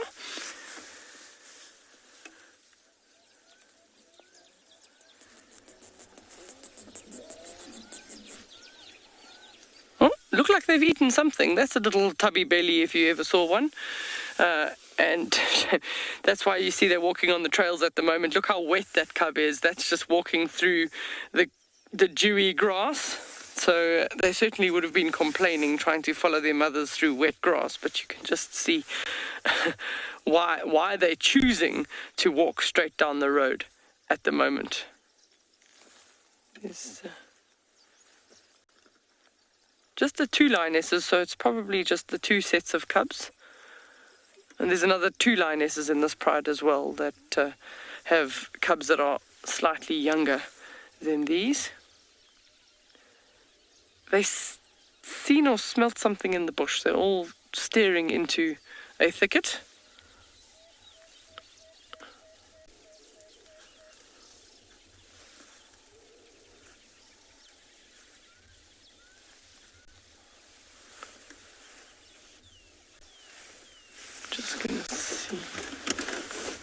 I'm just going to push forward a little bit.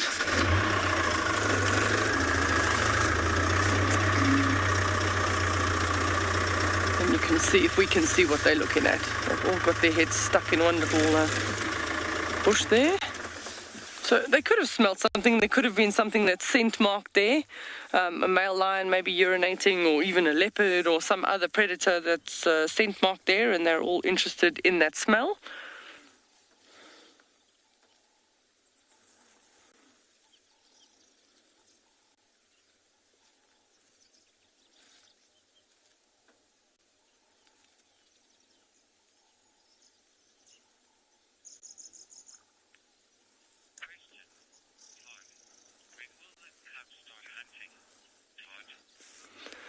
Todd is asking the question, when will the cubs start hunting? So this play that we've been seeing with them is almost the start of that process of learning to sort of catch and play with each other. But physically participating in the hunt is generally when they're about 11, 12 months old. Then the mother will sort of give them something that's sort of half been throttled and maybe still got some life in it. And then for the cubs, they'll try and they learn. They're not necessarily the best at dispatching it around the neck in the very beginning. So they do have to learn, but once they start getting that, they're pretty good at it. And then from sort of 11 to 16 months, they're learning with the lionesses how to hunt, and often they're so impatient that they actually mess up quite a lot of hunts because they just can't wait, and they go too soon, and the animal runs away, and then the lionesses lose that chance of a hunt. So about 11 months, they'll start hunting. Isn't that beautiful?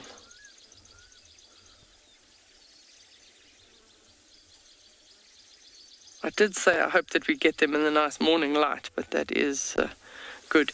She's contact calling. The other adult female has just started to contact call. She says, which could be other lionesses to try and contact the other lionesses with the rest of the cubs or the rest of her pride.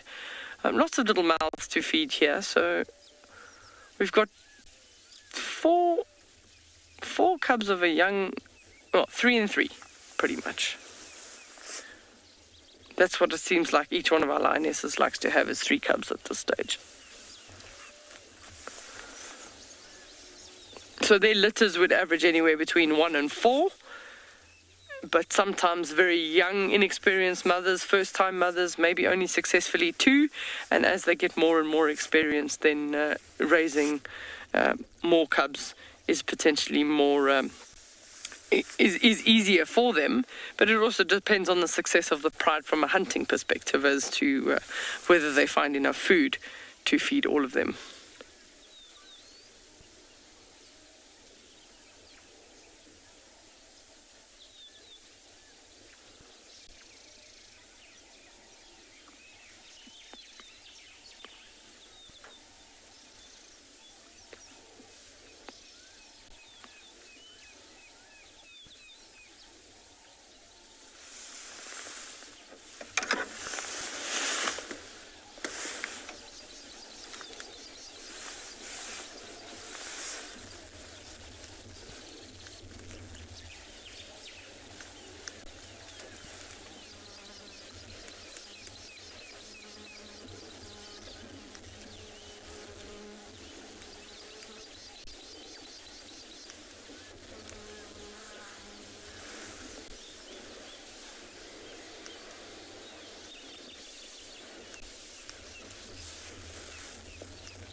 They seem to be digging up something, so...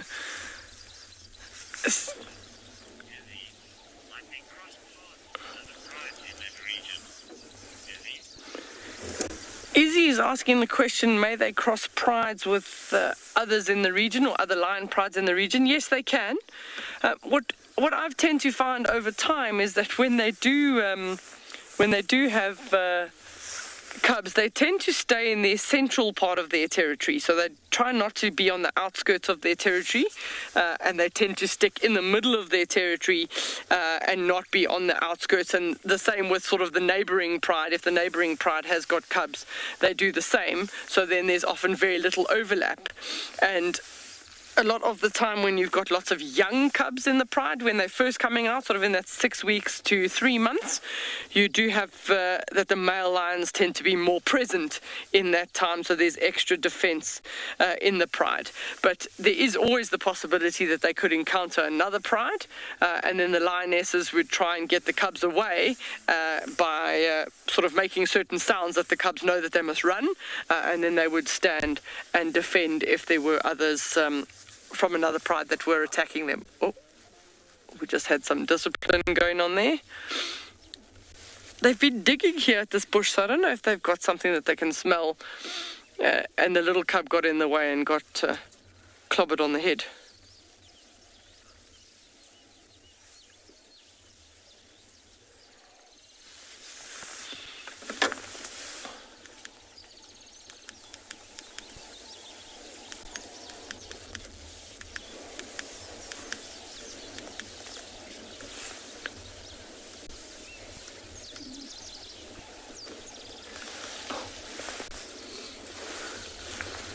We've got one little guy that wants to come say hello.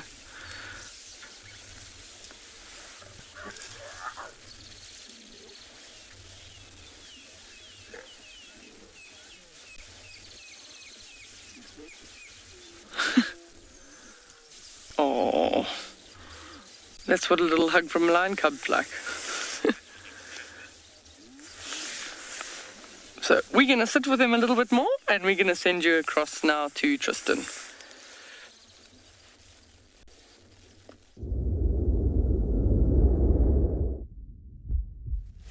Well, while Deidre stays with her lions, we're with Shadulu. We're hopefully going to get this right now and not have to worry too much about signal. You can see she's just kind of walking past the car at the moment. There's two vehicles that are kind of in front of us, and she's making me laugh because she's trying not to get her paws wet, which is ridiculous because her paws are already wet. If you look how much fur is kind of damp around her legs. And oh my god. It's ridiculous. And she's literally walked within about 10 centimeters of my foot, and is now stopped behind us. She's so epic, this cat. I know David absolutely loves spending time with her, so he's happy when we have her around, but she really is such a beautiful little cat, and she, I mean, little is probably not the best word for her because she's actually not little. She's a large individual. You don't kind of realize it until you see her in comparison to the other cats. I mean, obviously we saw Kara this morning already, and she's a lot larger than Kara, as well as even Kalamba the other night. Kalamba's not a small cat, but she certainly isn't as big as Shadulu is. I'm glad that she's back on the road. She did a brief little tour of the bush where it was, we couldn't see her, and we thought we had maybe lost her and that she'd gone to sleep, and then she just kind of popped back out again on the road itself. So I'm lucky that she did, otherwise it would have been quite tricky to sort of relocate her. And this area here is very, very wet, and the grass is long, so we're not going to be doing much off-roading around these sections for still, I think, a couple weeks at least, maybe even months if we get more rain. We'll pull over here. When we're in sightings like this, it's a case of just allowing everybody to get a chance. So often we'll just pull over and let the car kind of come past us so that they can get a view of the cat as well. It's just the kind of common decency is to let everyone have a chance to view her, and especially in conditions like we've got at the moment, you know, our sightings in terms of duration have dramatically reduced because of the inability to drive certain roads and off-road. It means that we can't follow our cats for nearly as long as we normally do, which is both a good and a bad thing. I think in a way it's nice that the cats can have their alone time at the moment. So if they don't want to be seen, they can just move off into the thickets, and they know that we won't be able to go where they go. Whereas, you know, if they're happy just to be on the road and being followed, then that's also cool, and we get a chance to kind of see them. At the same time, they get a little bit of a break from cars at times. So it's one of those things. It's just a good kind of things to remember, that it's to enjoy when you do get time with them, rather than to worry too much about not being able to find them. Morgan, who's 7 years old. So Morgan, why do leopards climb trees? If they're adult leopards, there's a very good reason for climbing trees. One is to get out of this long, wet grass. You can imagine in this grass, it's damp, it's uncomfortable. Don't know, Morgan, if you've ever played in the wet grass, after a while it starts to get cold and it's not so pleasant anymore. And so that's one reason, is they get out of it because of that.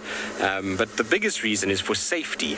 So it's basically like, for them, going up a tree is like going into your house and locking your door. They know that it's very difficult for other predators to climb like they can. The way that their body is built and the way that they are designed means that they can get into higher parts of the tree than lions, and obviously hyenas don't climb trees, so they don't have to worry about them there. So that's why you find leopards climbing. It's also a place where they can take their food so that they don't have to have any competition for eating. They can put their food up there, and it means that they don't have to worry about hyenas and lions and wild dogs and things coming and trying to steal food from them. Yesterday evening we had a leopard called Kara, who we saw earlier this morning too, and she had 2 kills, or we think she had a second kill, but there was an impala that was close by to her tree, and probably because that impala was too big, she couldn't actually hoist it, and that meant that she unfortunately lost it to hyenas. So trees become a good place for them to take their food up, and then they can sit up there and rest. And it's also a great place to be able to spot things from. When the grass is this long, because of their height, they can't always see over the grass, but when it's I'm just trying to see where she is. I can just see a tail flicking in front of me here.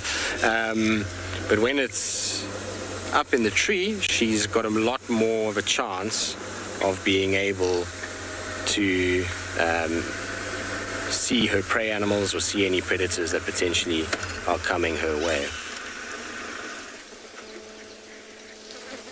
Still doing a lot of scent marking. I'm pretty sure she's going to cross onto Djuma shortly. We're not far at all now. We're probably within about 100 meters from the boundary. There's a big pan that's here that she might stop at. It's starting to get a little bit warm, so maybe she'll find some shade and just lie down there and take it easy. But we'll see. We'll kind of just follow her and see where she does. The problem is if she does go into Djuma, often what she does from here is just cut straight across, and we won't be able to follow her across there. That area of Djuma is still very, very wet, and we're only going to get ourselves stuck. All right, let's follow her a little bit and just see if we can get her going towards the pan. She already drank water, so I don't think she's going to stop to drink at this pan. She drank on the road just now. But you never know. Sometimes when they're striding around like a scent marking a lot, they drink multiple times through the morning. But I don't think we're going to see her too perturbed about drinks. And she's going to carry on her little territorial patrol straight towards Djuma. And I'm going to pull over now for this other car because they can't follow her like we can. We have a much better ability we can traverse Djuma and they can't. So what I'm going to do is let them just take the lead for a little bit. Like I say, we can keep going with her, whereas they might not be able to.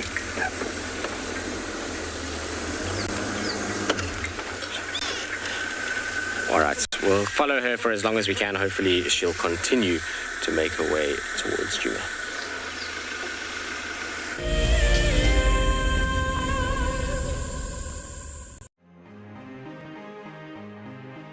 Hi, I'm Sue. I'm from South Africa and I'm the incredibly lucky winner of the Tswalu competition. Tswalu has so much to offer, but we're really looking forward to the game viewing options, as going out with a personal guide who has so much knowledge will just be exceptional. Motsi Lodge looks absolutely amazing and we're so looking forward to spending time there. It really is out of this world. I only registered as an explorer towards the end of January, so when the email arrived stating that I was the winner, it took me totally by surprise. I'd just like to thank WildEarth and Tswalu for this most incredible prize.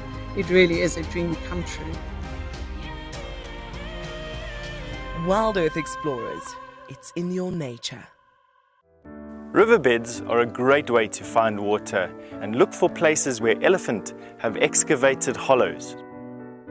You can then dig into the sand, and after a couple of feet you should find damp sand which then can be squeezed out or siphoned off for water. And with water being one of our scarcest resources, it is a good idea to conserve water where and how you can. My name is Ross and I'm a field guide at andBeyond Phinda Private Game Reserve. I love getting questions from guests on WildEarth because I love sharing and learning information about nature with new people, and it also makes me feel like you're all joining me in real life. If you want to ask a question on WildEarth, then you need to register on our website. Once registered, go to our live safari page and submit your question below our live feed. Something very, very interesting. I didn't plan this, but this is a scene rarely seen. This is what we call a journey of giraffe. So beautiful.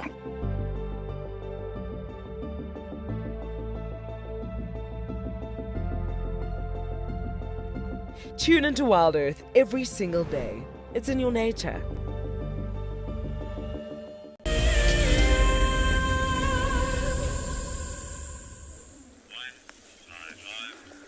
So we're having lots of conversation here at the moment. The cubs are moaning, the mothers are growling, so there's lots of complaints being issued from the little peanut gallery. There's something that they want. So while we were off air, that one was digging so much he practically covered the one cub in soil. The soil was just flying out and the cub was just standing there, and it's turned into a nice sandy cub now. So while we've been looking, of the 3 older cubs and 3 younger cubs, I've managed to sex that there's 2 females of the younger cubs and 2 males of the older cubs, and now they've moved around, so now I don't know which ones.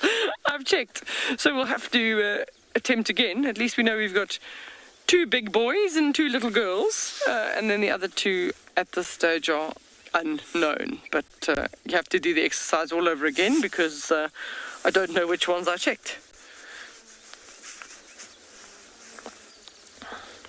So if you have young male lions that grow up in a pride together, in this situation, for argument's sake, if all 3 of the bigger cubs would be boys or males, they'd tend to move off as a coalition. If there are any other males within the group with all the other lionesses and their cubs, even if there's a 6-9 month age gap between them, they'll also all tend to move off together as a coalition. And that's how you land up some areas with coalitions 5, 6 to even 7 male lions strong. And they would stay together till they're about, well, they'd stay together for the whole life, but moving on when they're about 3, sort of 2.5, 3, depending on the pressure from the territorial males. Sometimes I've been in reserves where the male lions only leave at like 4.5, but that just depends on the situation at the time. Isn't that just beautiful, that face? You can see that they haven't been squabbling at too many carcasses, even though as a pride gets larger and larger, so you start seeing scars even on the noses of some of the cubs. And that shows you that there's lots of competition at food. So when they do start merging together as a full pride, that one, he just did a flying jump and he fell off the mother's back. She just sort of knocked him over. So there you can see that this is the one that got covered in sand. You can just see the sand all over the front of the leg. Really, really curious, this little girl. She certainly is showing interest. Maybe in you, Morgan. She certainly keeps coming closer and closer to see what we're all about. I don't think she quite knows that she's on live TV. But ever curious at this nature. This is when they're learning. Most of their learning happens now. You know, they sort of play with sticks, chase each other. After they've eaten, they generally do have a lot more energy to play. So there's another one that's actually even a little bit closer. Mum's getting in some good nap time.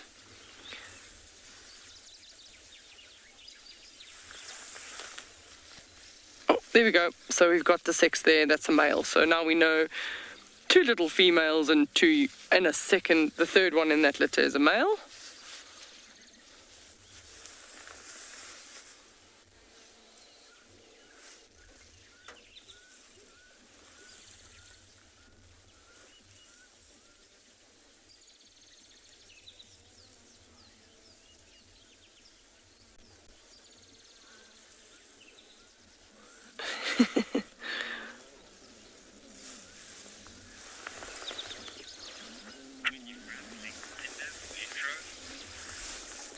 So we're still going to stick with them as they play and have some fun, but we're going to send you across to Phinda, who wants to say good morning.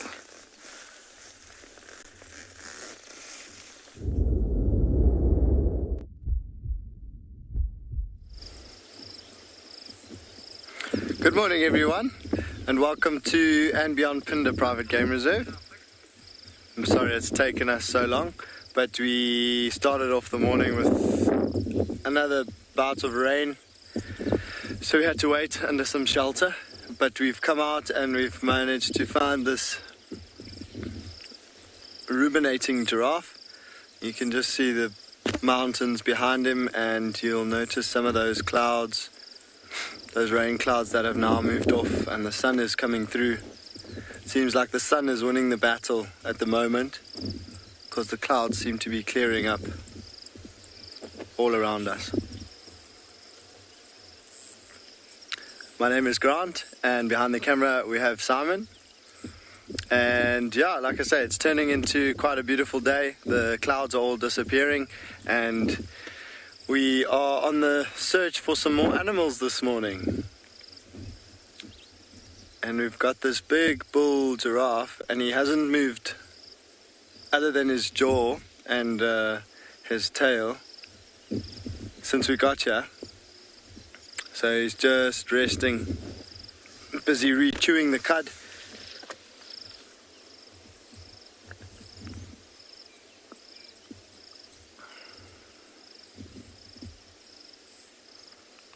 Beautiful condition of that giraffe.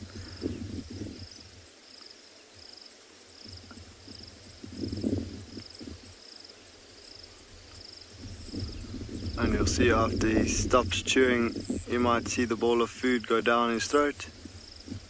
And then if you look very carefully, you might see the next ball shoot up his throat and back into his mouth.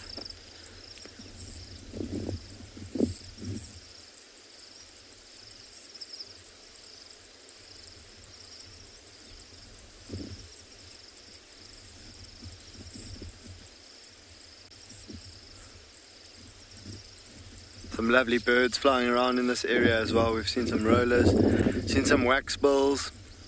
There's a roller that keeps... Oh, he's managed to catch something.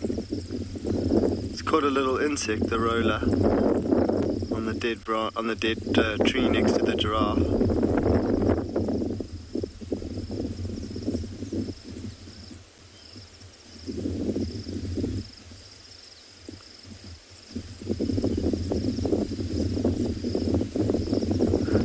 Dung beetle, and it's gone.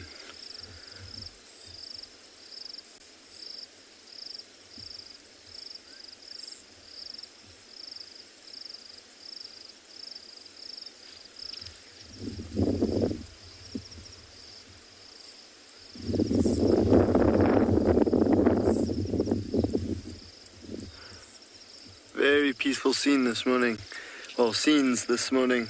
There's a nice breeze blowing. And I think this giraffe has managed to find himself a nice spot on this hill, and he's got a nice vantage point all around him to look out for danger. And he's just getting some rest in.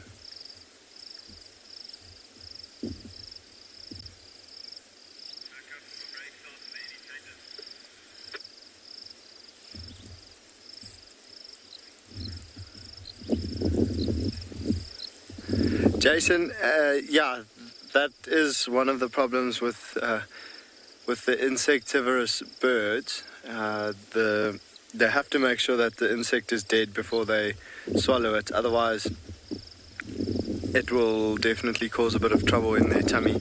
And so that roller just knocked the beetle against the tree every now and then, well, a couple of times, sorry, not every now and then, a couple of times against the branch that he's perched on, trying to make contact with the head of that little beetle, and in an attempt to kill it, because it is aware of the fact that it needs to kill the beetle before it swallows it. Otherwise it will go into its stomach and wriggle around and probably be quite uncomfortable. And so bigger prey might take a little bit longer, and you might see the roller holding it for quite a while and actually hitting it against that branch a number of times, and then holding it completely still and waiting to see if that insect wriggles around or has any movement or any signs of life, and then it will just keep beating it until it's sure that it's dead, and then only after it's sure that it's dead, it will, or dead enough, then it will swallow it.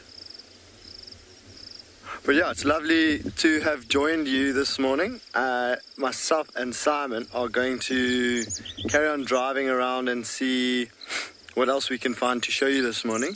And in the meantime, I'm going to send you to Tristan with a leopard.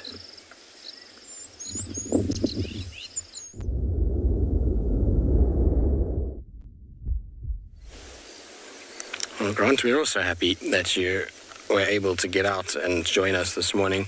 It's always nice when all of our locations are a part of the drive. There's so much diversity across all of them that they've each got their own little special thing that makes them unique and makes them well worth having with us. Anyway, we're with Shadili. She's now having a little break and resting nicely under a bush.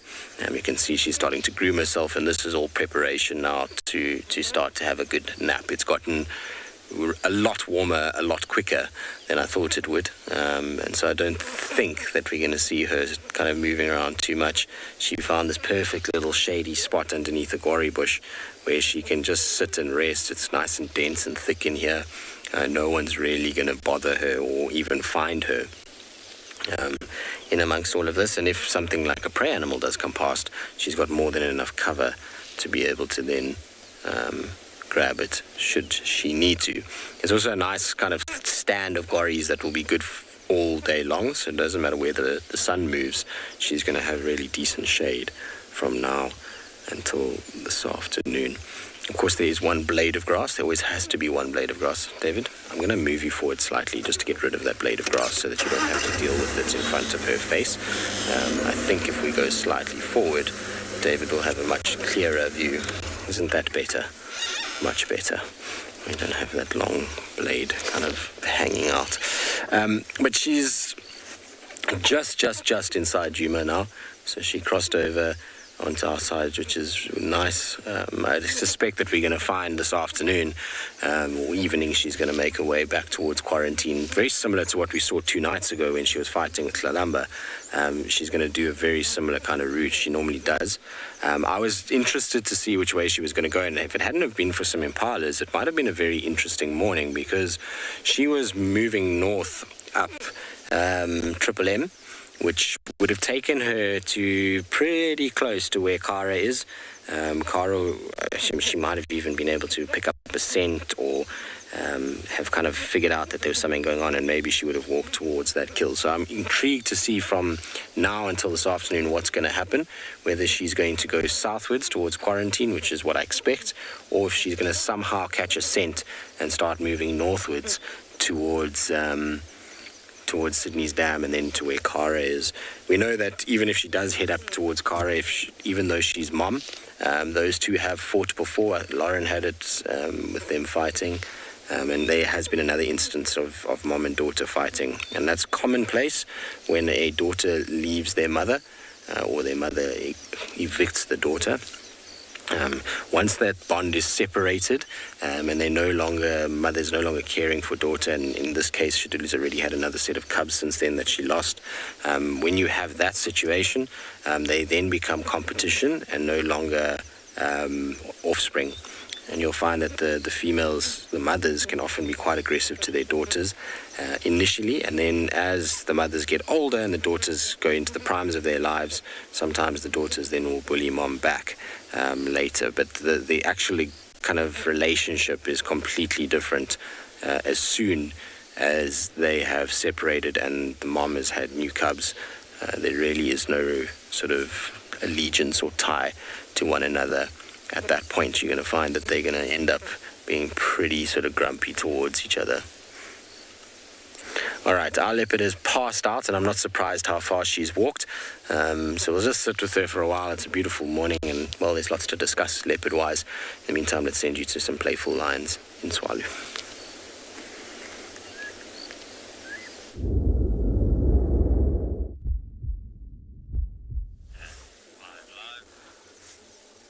So we also have 2 mothers that would also value some sleep time.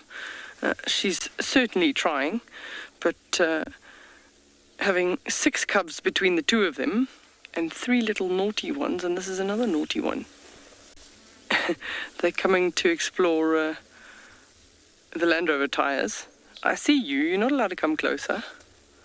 That one's literally about 2 meters away from the vehicle. Yes, you're not allowed to come closer. They keep getting bitten by ants. There's lots of little ants on the ground. So shaking the paw. Ants bite.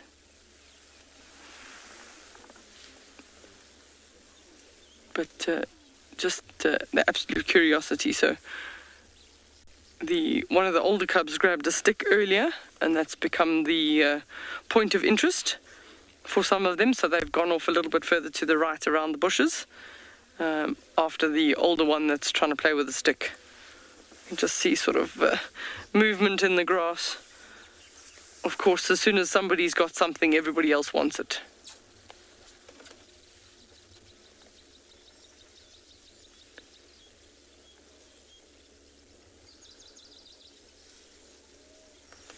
So the verdict is still out on the last older cub as to whether it's a male or a female.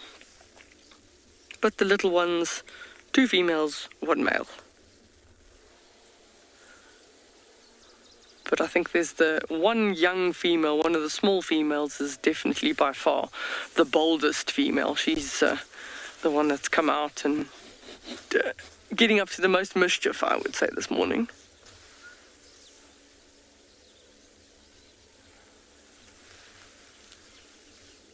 So even after a while, the cubs get tired too, until something gets their interest.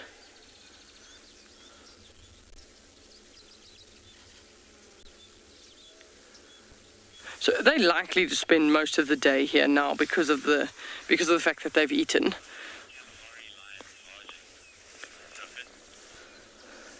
So I didn't get the name there, but the question was, why are the Kalahari lions bigger?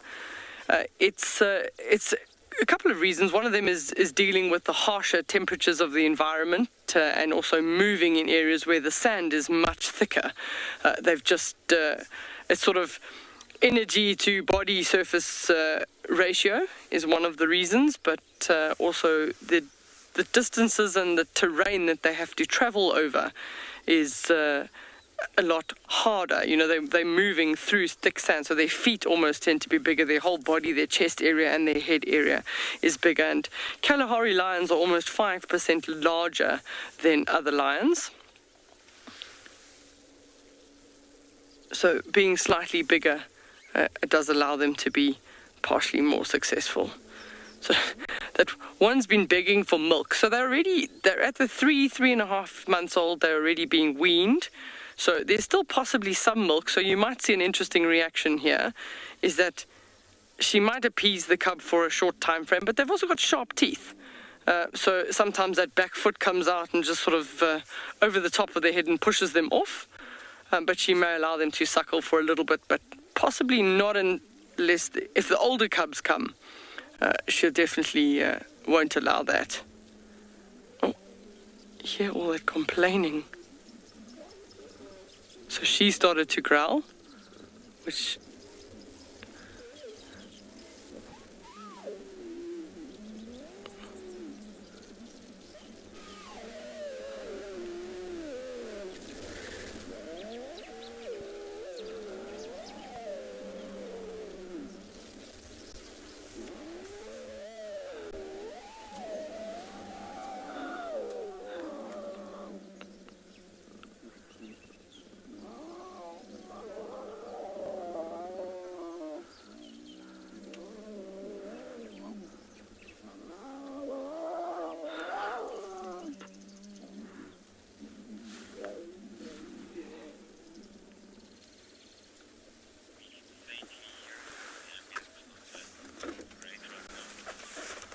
Okay, so apparently you can very faintly hear all of that. So that's just that sort of begging for milk. She's actually been quite accommodating, which is quite unusual, but it possibly won't last very long. It's just sort of a little bit of a supplement.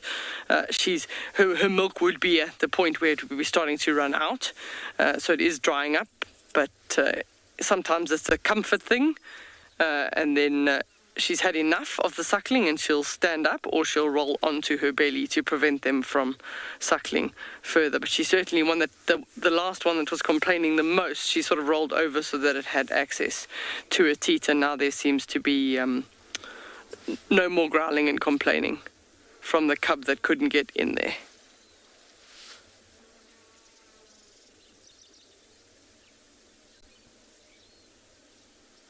But make no mistake, they've got sharp little teeth at this stage already.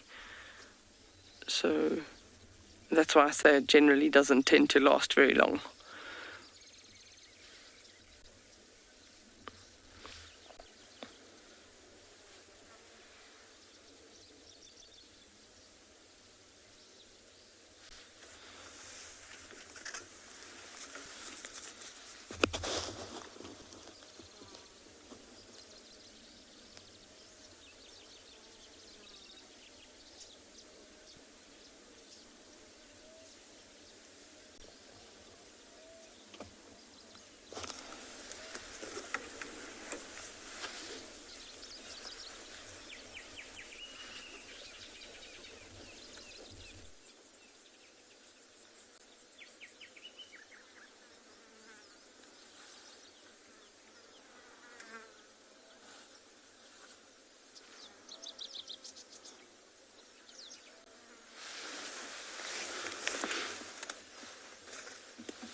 We're going to stick with them a little bit more, but I don't think that they're going to be doing much more than what they have been. We're going to send you across to Ngala.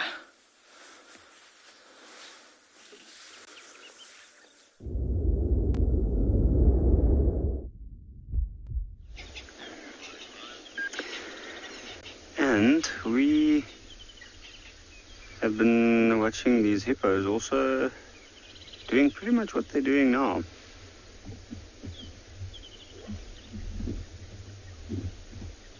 That's amazing. Now we only see 4, and I think there's at least 7, maybe 8 or 9 here.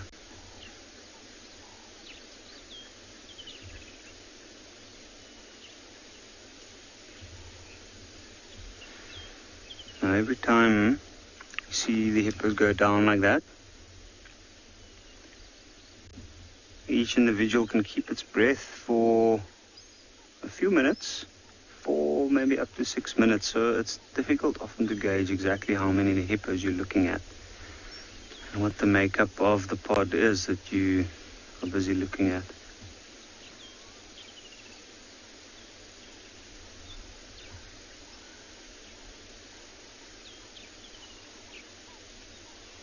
Now with the recent rains, the water level of this watering hole has risen quite a lot, and I can see the hippos are kind of off towards the side of this watering hole, closer to the bank. And now I'm thinking that with the increase in the water level, they more than likely have to stick more towards the banks. You can see there's another one off to the side there. It looks like only one. Maybe that one might be a young male, if I had to take a guess. Oh, Owen just told me there's 3 there. 2.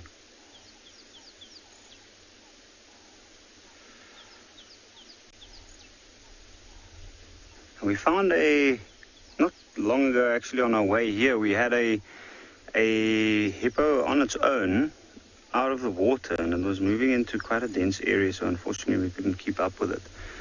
And I was thinking that maybe that hippo might have come from this particular watering hole. Well, this is the only major body of water close to where we had it.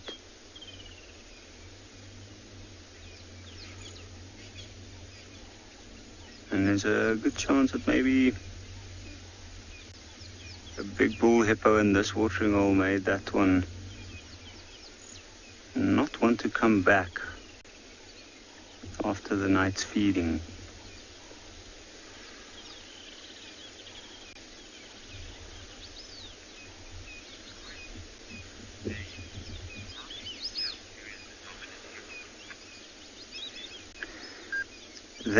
That's a very good question. How can you tell what is a dominant hippo in a pod? I'm not going to lie, it is not an easy task. But if you have the majority of the pod all together, you can usually notice from the biggest hippo that is within the pod is the one that if he moves over towards the others, you'll see some of the younger ones move off and make way. And then also he will display. He'll yawn, showing off his tusks, and do the elaborate marking with the tail.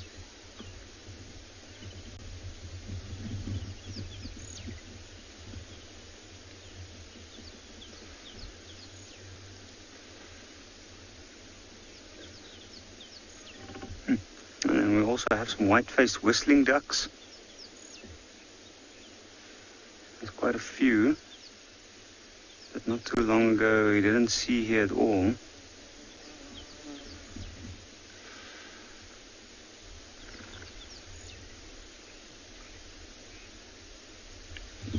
And it's amazing how the water level has changed the entire system around this area over the last few days and weeks. There's so much more bird life around at the moment, large flocks of birds. I did notice the blacksmith lapwing that we usually see in this particular watering hole is still around.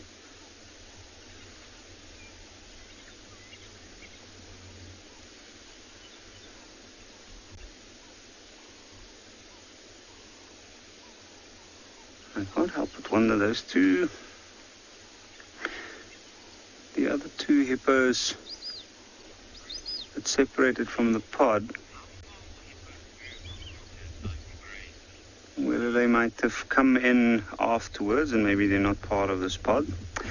Lee, how far will hippos travel at night to feed?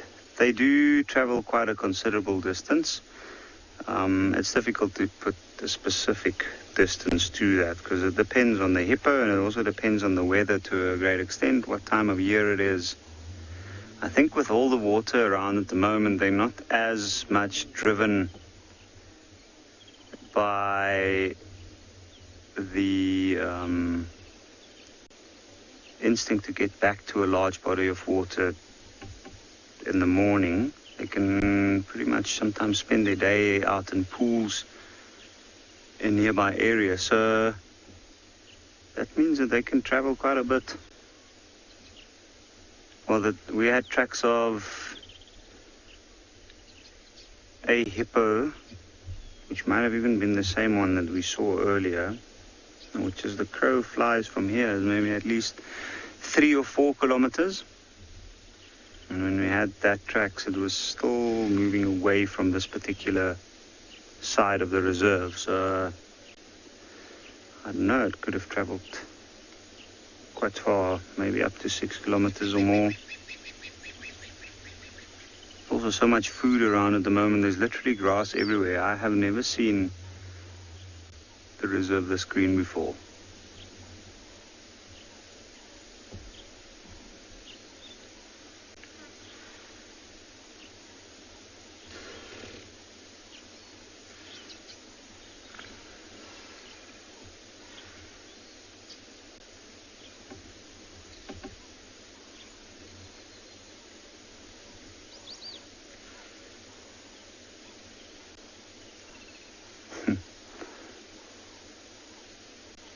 That is amazing. When they put their heads down, they disappear completely. You wouldn't even can say on occasions that there are any hippos here, if not for the one or two that's still above.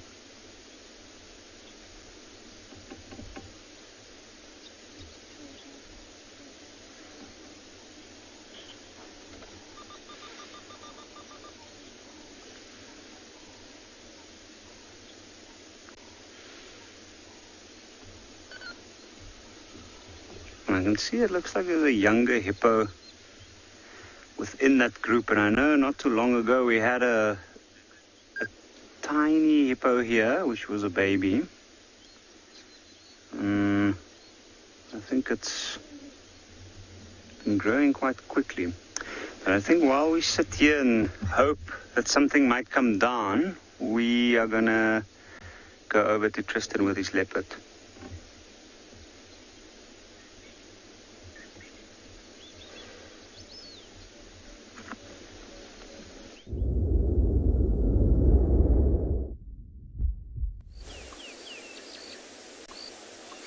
I couldn't agree more, Jaap. It is a beautiful time of the year. It's a difficult time of the year from a game viewing point of view, and it's, there's often restrictions and things like that, but it is far more kind of pretty on the eye during the summer than it is in the winter. There's something about the contrasting of all these shades of green with these big blue skies and the clouds that we get. I mean, if you take yesterday's sunset, for example, the colors in that sunset are just phenomenal. You don't really get that a lot in the winter months. It tends to be a lot blander. And I love summer for that reason. Like I say, game viewing becomes tricky, tracking becomes difficult, following animals becomes difficult. Those are all downsides of it. But the actual landscape itself is as good as it will ever be, and as pretty as it will ever be. And it's nice just to see the change, and a lot of you that are older viewers that have been watching for a long period of time will have seen these areas when they were at their worst in terms of drought, where there wasn't even a single blade of grass. Where we're sitting right now, I mean, you can see Shadulu's in a little short patch, but there's long grass all around us. And in 2016, this area here was barren. There was not a blade of grass here. I mean, it doesn't look like that could be possible a few years ago, but it was. I mean, you could see as far as you wanted to. This was all just dust. And so the rejuvenation of the landscape since then has been a really epic thing to witness. And so when you see it wet like this, and the seep lines flowing and the dams full, it's almost a time to rejoice in many respects. And the animals will do well out of it. So not so much the cats and dogs, they're going to struggle a little bit more. Predators will have a tougher time now because a lot of the prey animals are going to have fed very well. They're far more distributed because of the water availability. And then that means that their condition is really good. They're not having to compete as much. They're not having to almost starve, and water is freely available. And that makes them a lot stronger and therefore harder to catch. The one thing that's in the cat's favor is that this longer grass means that they can stalk a lot closer without being seen. Their ability to get towards wherever the prey animal is that much easier these days. They don't have to compromise in themselves nearly as much as they do in the winter months or in the drier times by being out in the open. Here they can use quite a immense amount of grass to get as close as they need to. Now you'll notice on Shadulu, on her neck, that she's all dirty. It looks like she's got like a kind of muddy neck. That's not actually mud. It's dung from a buffalo that she rolled in a little bit earlier. It's a common thing that you see from leopards. They like to find a little dung patch and then they roll there quite heavily, and often their whole faces, can be covered in it. The thought behind it is, one is that they're leaving their scent behind. So they rub, when they rub like that, the facial glands are leaving scent. But the second thing is that they are getting the scent of that animal all over them. And it's thought that there's an element of masking to it. So it's a kind of masking agent. It reduces their scent and makes it harder for others to smell them.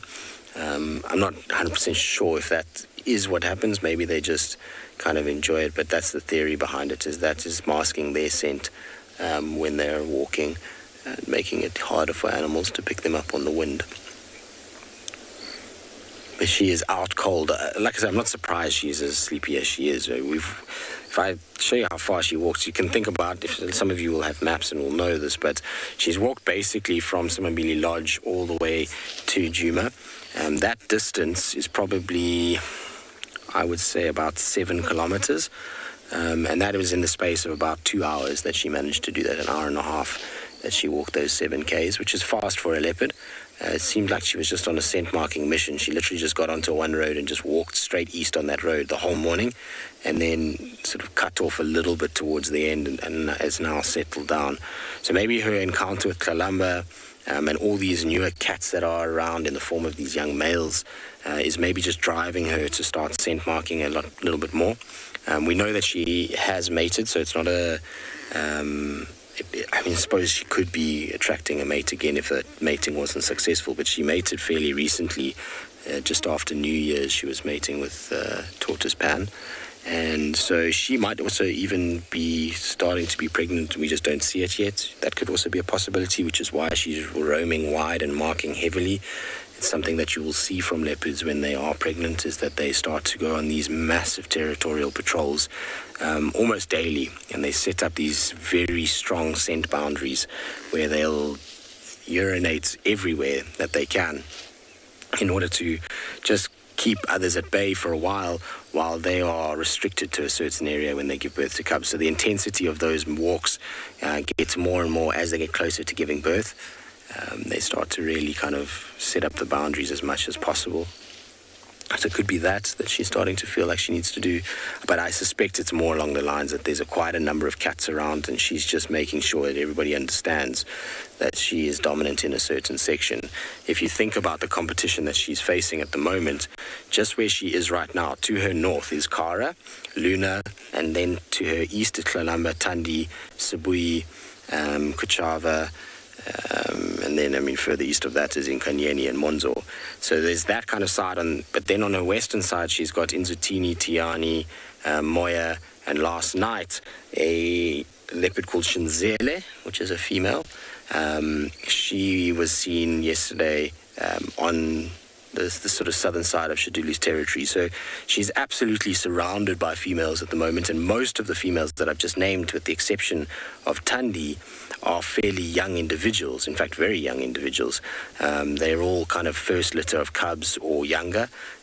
Bar Sibui, obviously she's on her second at the moment, and Kuchava's had a few litters in her life, but they're all younger cats in their prime, and so she needs to constantly be marking and patrolling in order to stop this influx of females into her territory and her territory size shrinking. Ultimately, for her, at the position of her life at the moment, she doesn't want to end up in a situation where she's being pushed into a very small area. She's still quite young. She's only had one cub, and so she's wanting to try and keep her area as intact as possible, because that means that she's going to have access to food, water, and den sites, as well as males. So that's why you're going to find Shadulu's going to be very busy all the time. And even if she is pregnant at the moment, the reason I'm pretty sure that she's moving as much as she is more competition-based than pregnancy-based. And that's not to say that she might not be pregnant at all. Within the first 6 weeks of their pregnancy, it's very tricky to tell that they're pregnant, especially if they only have one cub inside. So it's not saying that she is, but it is a possibility too, given that she has mated. All right, well, we could talk leopard dynamics all day, and so I'll sit here with her and just see if she does wake up at some point, but I think she's going to be pretty sleepy for the rest of the morning.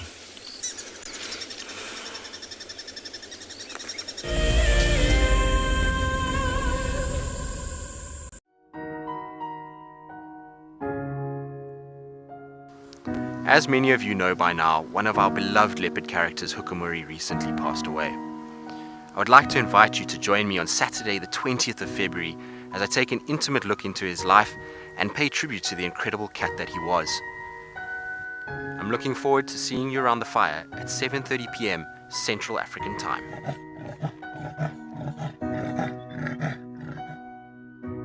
So in 1998, we had this idea to go and put a live web camera on a waterhole somewhere in the Sabi sands next to the Kruger National Park. And I approached just about every single landowner, and everybody thought I was completely crazy until I met Yuri and Pippa Moorman. We thought it was definitely a fun idea and a worthwhile thing to experiment. And it immediately became a runaway success. And it gave people all around the world the opportunity to watch a little piece of Africa day and night. Back in 1998, it was the very early stages of the internet. And all we were able to do was to get a 30-second refreshing JPEG out of that camera. But over time, what we began to do is focus more and more on trying to develop this concept of giving people the opportunity to go on safari. Even though we live just 500 meters up this hill, we still put the camera on to see what's happening. Absolutely, we watch it ourselves. My name is Taylor McCurdy and I work for Eco Training.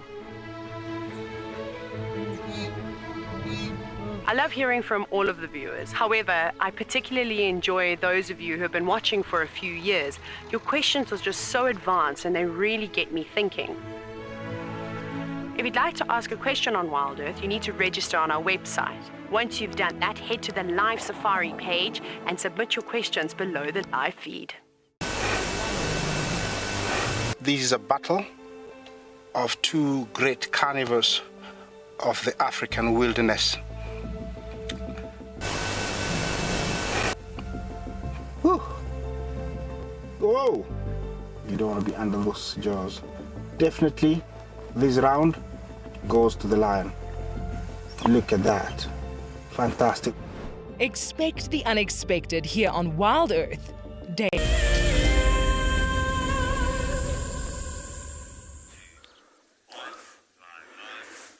And the poor little boskia tree has become the latest victim. There are three of them that are jumping, tackling, biting the leaves off, and then they jump and they tackle each other. So, fortunately, they haven't chosen a thorn tree. But this is part of play and part of grappling with prey, and you can see the claws are out. This is exactly how they learn. So even though they're still sort of 3 months old and the older one there is 6 months, all of this activity is learning. Whoops. Try again.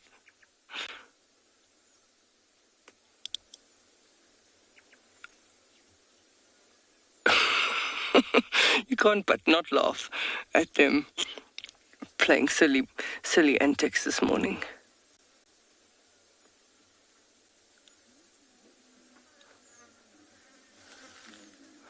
Oh.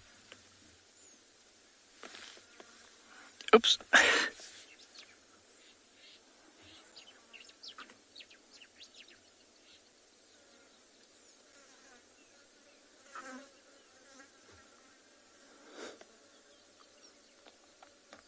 I don't think a boskia tree tastes so nice. Definitely not to eat. It's more to tackle. And there's always that when it bounces back. Good, very good practice. Very good practice.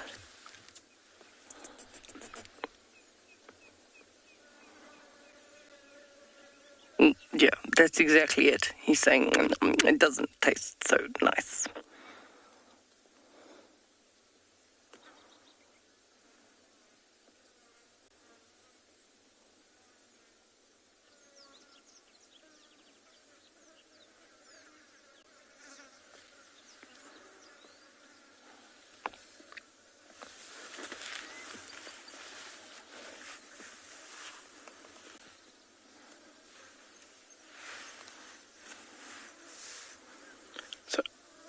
It was starting to get a little bit warm in the sun there. It wouldn't surprise me if she moves to the shade as well. Sylvia is asking the question, at what age do lions start mating? So it'll be different for both male and female. A female is probably mature enough at round about 2.5 to successfully fall pregnant, but sometimes it's generally closer to 3.5 years before she has her first litter. And then for a male, they would generally be leaving the pride at sort of about 2.5. And then sort of for the next sort of 3-4 years, till they're around about 5-6, only then are they big enough, their manes are fully grown, and they're potentially then dominant enough to take over a pride of themselves. So for females, it's about anywhere between 2.5 and 3.5, and for adult male lions, it's anywhere beyond sort of 4.5 up to about 6 years of age. It all depends on the conditions and the areas that they live in. What are the pride dynamics in certain closed systems?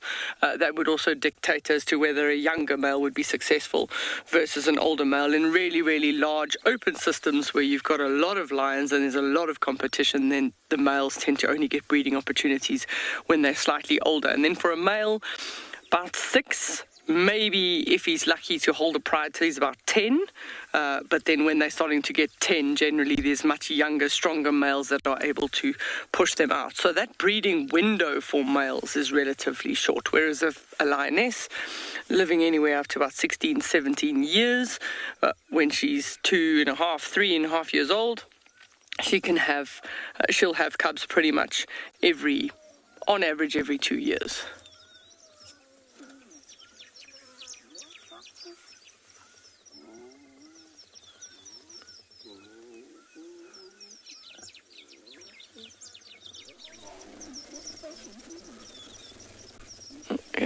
The other female's going to move into the shade now. She's also getting too hot. So everyone's trying to find that little shady spot and fall over.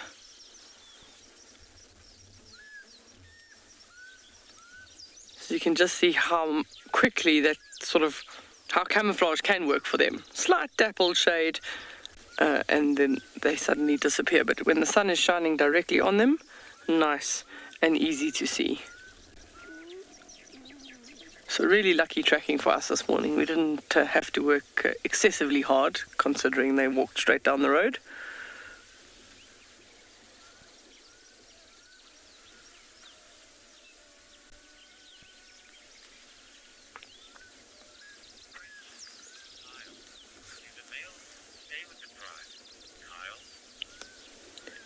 Kyle has asked an interesting question, is do the males stay with the pride? So not all the time. The males on this area have more than one pride that they go and they visit. So once again, that's also almost an area-specific answer, depending on whether it's a closed system or an open system. But the dominant males of the pride at the time will spend time with the females. Very often, if they have got food as well, then they'll spend some more time with them. And when the young cubs are being introduced to the rest of the pride, sometimes the male lions are present. But their job is almost to make sure that they're patrolling territory and making sure that there is an area that is safe for the females to live within, and that they can successfully raise their cubs.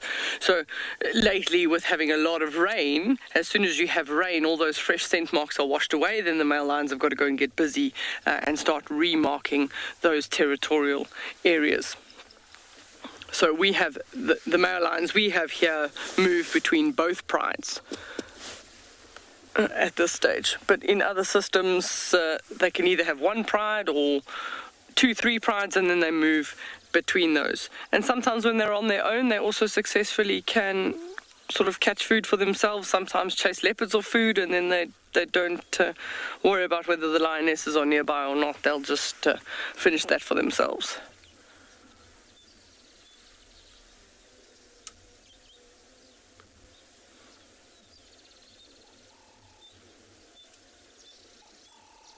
They certainly, if a male lion is present in a pride and they're on a carcass or something like that, or they're on a kill, and they're busy foraging, foraging, that's a terrible word to use, when they're eating, as lions on a carcass, if there's a male lion present, that also tends to keep greedy hyenas at bay. So it sort of tends to be four hyena will take on a single lioness, but if there's a male lion present, they wouldn't even bother. So sometimes if the males are with them, there's a good chance that they manage to eat their entire kill without having to fend it off from hyenas.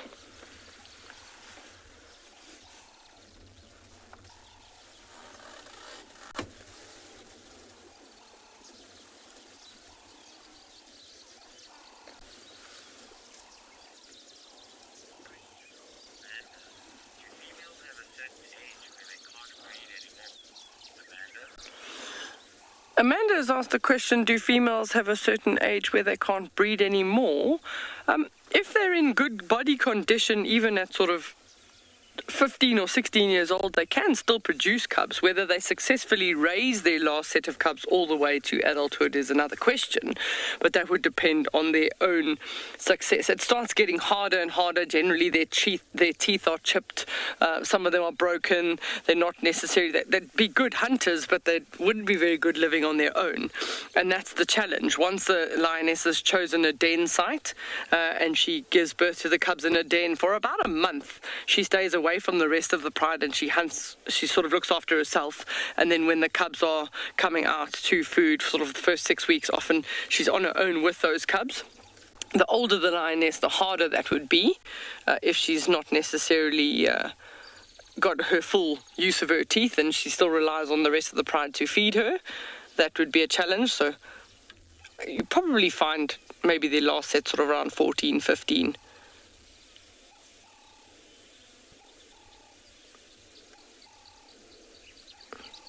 But once again, it's also circumstantial as to what's the success of the rest of the pride. How many other lionesses there are in the pride to either help, if they have cubs of their own, to allosuckle the cubs.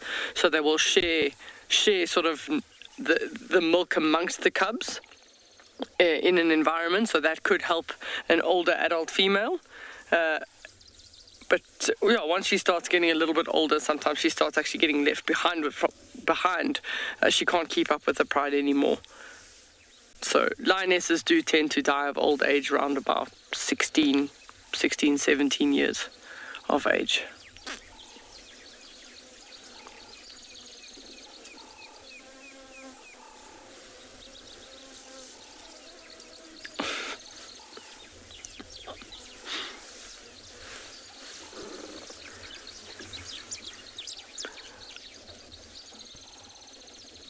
That poor little tree is still getting a bit of a beating.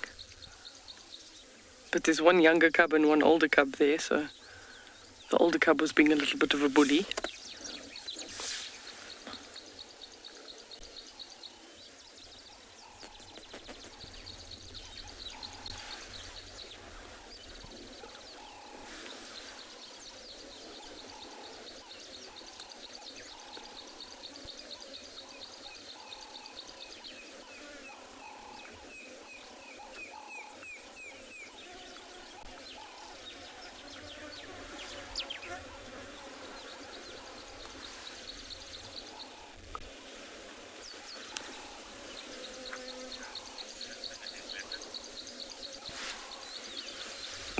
While these ones are hiding in the shade, we're going to send you across to Tristan with his leopard.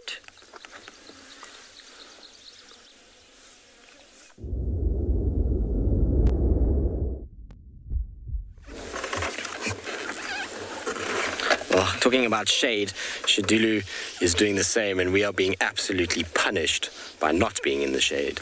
It is seriously warm. Out here today, there's no breeze to speak of at all, and so the humidity is rife, and the sun feels like it's got spikes coming off of it. So while she's very comfortable and happy, David and I are getting a 3rd-degree sunburn at this stage, which is fine. It's not the worst thing out here. It's crazy to feel how hot it is actually at this time of the morning. You would expect, for it to kind of only heat up towards midday, but in the summers out here, much like in Tswalu too, is, when the sun gets up, it immediately starts to roast. And it's going to be a warm day today. I think it's going to be that little heat patch that we're going to have before the rain arrives again. We're not going to get hit much by this storm that's off the Mozambique Channel, but we are going to get a bit of rain from it. It seems like we're going to get a good sort of 30-40 mils during the course of next week, which, after what we've already had, is going to be enough to pretty much send everything running and wet again and roads to be closed. Now, if we get any rain, it's really just causing that much of an issue because of how saturated the ground is. All the drainage lines are still flowing. Normally what we find with the rain is something like the Mulawati, is it flows and within a week it's kind of stopped flowing and there's just little puddles everywhere. But the Mulawati is still flowing pretty strong. Most of the seep lines I've driven through today are still got a fair amount of running water coming out of them. So any rain whatsoever is going to just cause a massive amount of damage once again. Hello, girl. You're awake. So for those of you that... does she have a big cut across her face there? Not a cut, but like a little gash. I wonder if that wasn't with her interaction with Tlalamba the other night. You see, it's a long line that comes across. That easily could be a claw that just caught her. It could also be something innocuous, like a little branch. When she's hunting, as she chases something, it can just, a thorn can slice her face a little bit. It's not a deep wound, and it's certainly not going to worry her at all. But one thing I've never noticed with Shidulu, and I've only actually just picked it up now, is how spotty her chin is. She has the spottiest chin I think I've seen on a leopard. I didn't even actually pick it up until right now. You see her lower jaw? Most of the time, chins are white fluff. You don't see much in the way of spots at all, but she's got a very spotty little chin, and you're going to see she's going to eat a little bit of grass. Commonplace for a leopard to do that. They often eat grass just to help with getting the stomach into better condition. Also at this time of the year and in the mornings, you'll often find them kind of mouthing on grass, and what they're actually doing is getting the dew off the grass. They're not actually getting biting the grass itself. So sometimes you'll just see they kind of like run their tongues on the grass and their mouths, and they pick up a huge amount of moisture from it. And in some parts of the world where it's very, very dry, like the desert areas, you'll find that that's how a lot of the animals survive, is off dew rather than actually water holes and pans and pumped water. In some parts of the world there isn't pumped water. Our animals here are very, very, very spoilt in the dry season. They have pumped water pretty easily available and within reaching distance all the time. It's why we have such a high density of impalas and the likes in these areas. Also elephants. It's we see a lot of elephants during the dry season too, and it's because of the sheer amount of water that we have throughout this sort of western part of the Sabi Sands, not the Sabi Sands, but the western part of the Kruger. So even up into the Timbavati and the likes, as most of the lodges will have some sort of a pumped water hole somewhere on their property, which means that animals can stay there all year round. They don't need to move and kind of make use of different areas, which brings about its own ecological conundrums. All right, we'll sit with Shidulu. We'll see if she does kind of put her head up again. Hopefully she will. She has been up and down quite a bit. And so while we do that, let's send you across to Trish, who's bumbling about.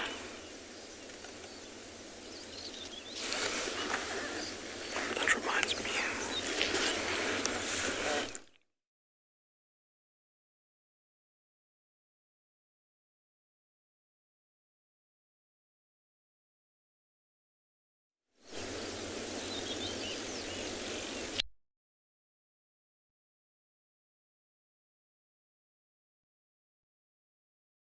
So you're back with us.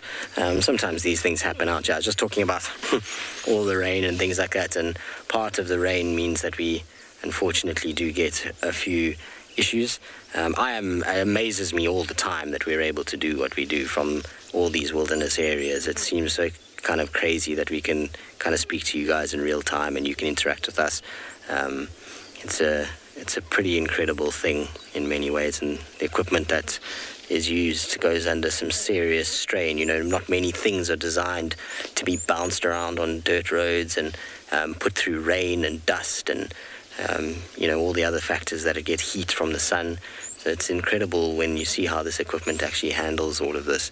It's a testament to those to the stuff that our tech team has managed to source to use in order to make this work.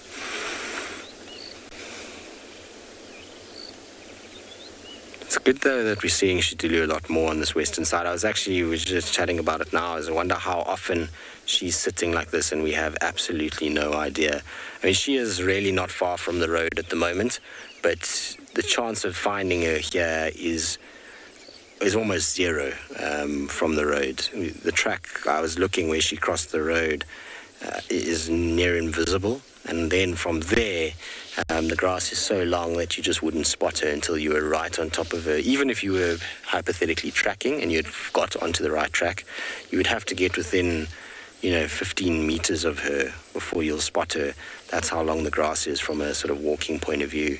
So at this time of the year, you've got to rely hugely on just being right place at the right time. Leopards being on roads, trees, mounds, anywhere where it's a lot easier to spot them. It's certainly not an easy time to find these cats at the moment, and so I'm glad that we are seeing her a lot more. She's been good to us in that she's been on the road both times that we've managed to see her in the last few days.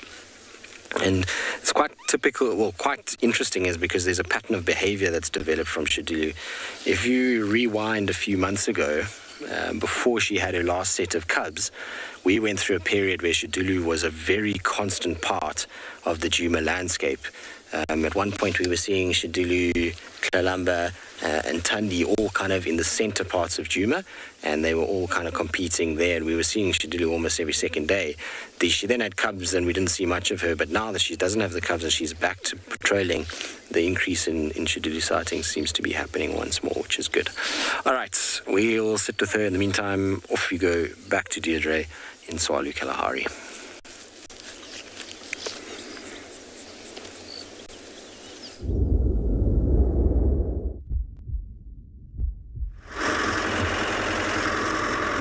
So Morgan and I, just like Tristan and David, were also cooking in the sun while all the lions managed to sneak off in the thicket. So all of them just decided to lie up in the thicket, but not really great for the camera. They're all gone into their shady spot for the day. So we just moseying on between the dunes to see if we can find anything else. So we'd be looking for red hartebeers, some Gemsbok, maybe eland, out in these areas. Where we were with the lions, we also saw some ostrich tracks as well, so maybe that. But yeah, as it starts to get warmer and warmer, we certainly are looking for more animals in the shade.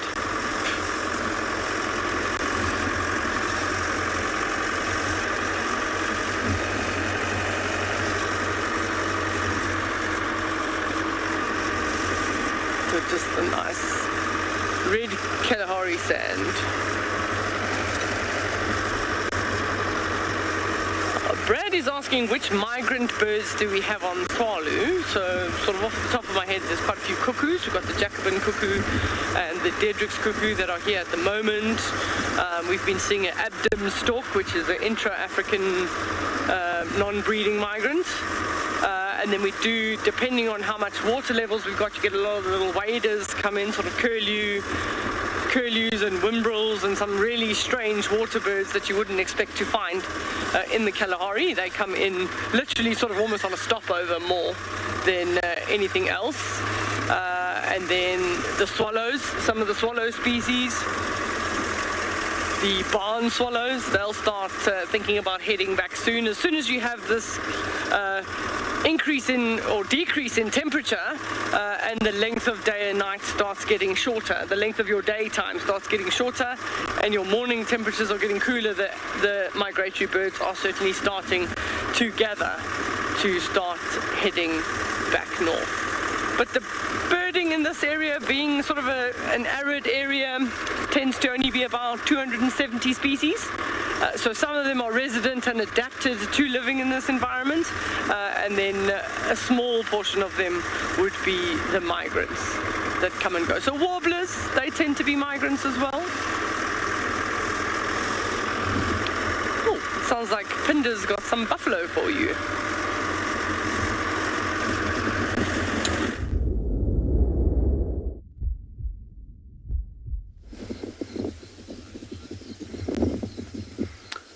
Quite right, Deirdre. There are lots of migratory birds in South Africa at the moment.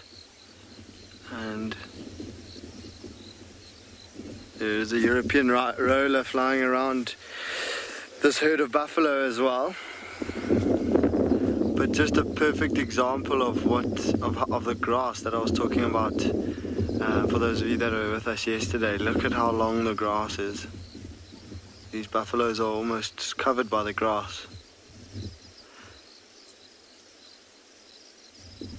But what's also quite nice is in this herd of buffaloes, I've seen at least 6 very young calves. calves sort of under the age of a month old.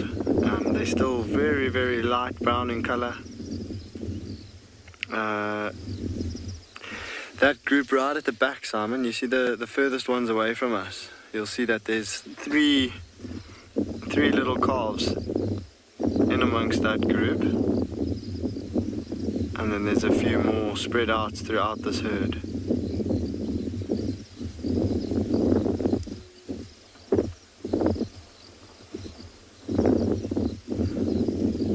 You can see just there's a dead tree sort of in the middle of your screen, and then to the right there's a big bull that's covered in mud, and standing right in front of him is a tiny little calf.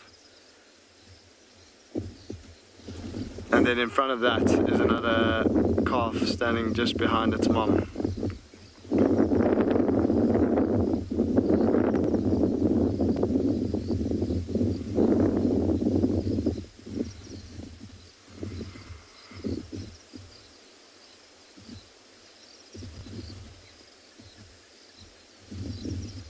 Really beautiful scene with the long grass and the buffaloes just slowly grazing, moving through. And it looks as though they've already visited water this morning, which is quite normal, quite to be expected of buffaloes, especially in summer. Start to graze just before the sun comes up, find some water. Once it starts warming up, and then graze slowly until they find a nice spot to rest for the day. Matt, there's a herd of buffaloes just to the east of Old Main Gate.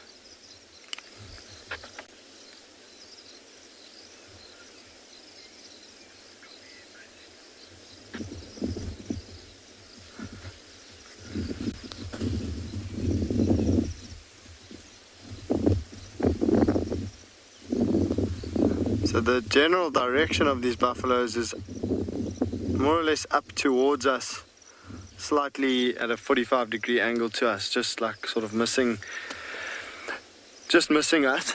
And so it does seem as though they're moving up the ridge, but then again some of them are turned and facing to our right. And they're sort of facing in all directions. What you might notice is the grass is moving quite a bit. There is quite a breeze that's picking up at the moment, which will probably blow for the rest of the day. And what you might not be able to see from the camera angle is just that the landscape there, these buffaloes are in a shallow valley, just trying to get out of the wind.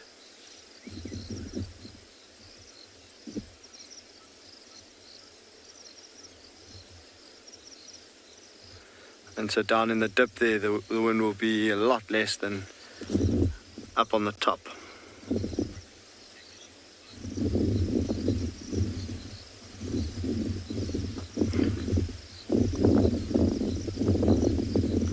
But all the buffaloes' heads are down. They're completely relaxed and just feeding.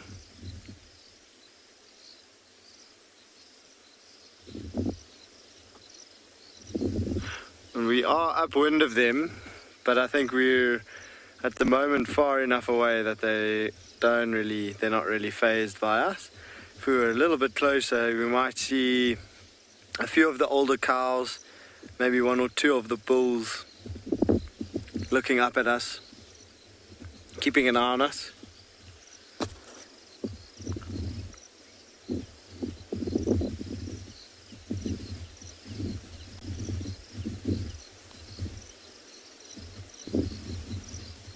But that's not the case. Quite relaxed.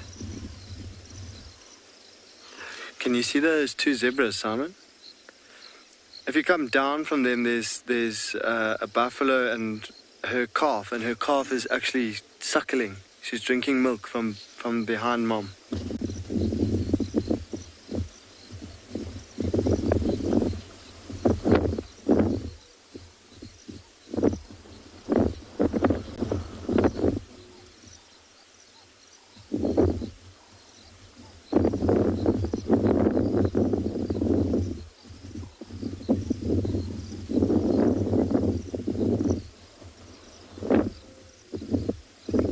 There's a whole line of buffaloes that are sort of facing in our direction.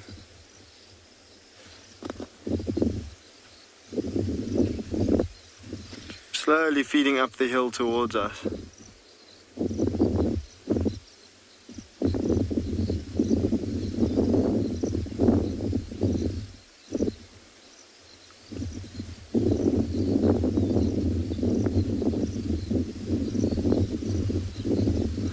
And what we might start to see in the next few minutes,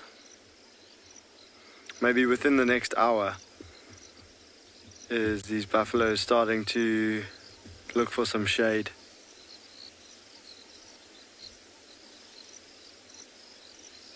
And they will more than likely rest in the shade throughout the heat of the day.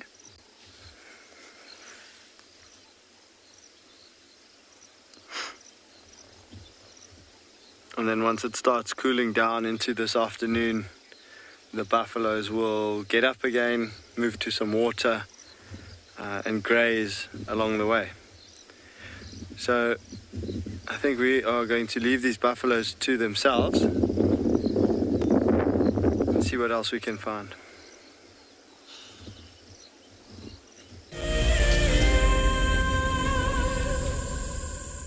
It's no secret that nature can heal. Some of our WildEarth viewers are finding solace in the outdoors close to their homes during lockdown. This is how I keep myself busy during lockdown. Beautiful little jumping spot. I love walking in the open spaces near my home. Provides a moment of peace in a crazy world. This is my fire escape with some of the birds I get to see. That's what it's like in New York City during lockdown. Being in nature helps me to cope with the challenges of life and helps me to be humble and grateful. It's magical watching everything turn into a winter wonderland as the snow softly falls. Been doing lots of walking, dog walking, outside at parks. This is my Ridgeback Drake. Our little slice of paradise is a provincial park called Hopewell Ross. Connecting with nature is critical to stay positive during these tough times. WildEarth encourages you all to find time to escape to nature. The reason why we see that wildebeest by himself is because he's a male, or a bull, as we typically would call him. And what he does is that he marks and defends an area. Essentially, he is looking for the ultimate piece of land or prime property. Needs to have good grazing, needs to have a water source close by. And not too far away from here, there's a sickle bush thicket that would provide just enough shelter from the wind and the rain. My name is Lauren, and I'm currently working in Djuma Private Game Reserve here in South Africa. I love answering your questions during the live safaris. It's my favorite part. It feels like you're on the vehicle with me, and I'm able to teach you exactly what you want to know.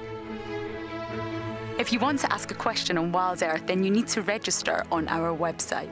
Once registered, you must go to the live safari page and ask your question below the live feed. Looks like it's a very difficult climb because every time it tries to climb, the ground is breaking, so it slides down. But it's the only one. Look at that. That is a call of desperation with a cub. It's like, what are you doing, mommy? Oops! Oof! Expect the unexpected here on WildEarth daily.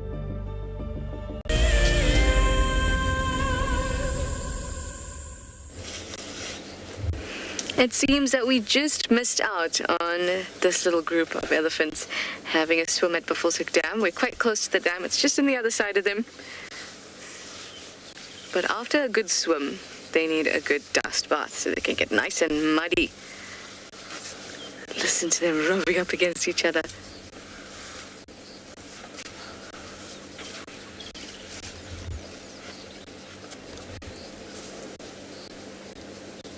Trap all that moisture between the cracks in their skin so they can keep cooler for longer.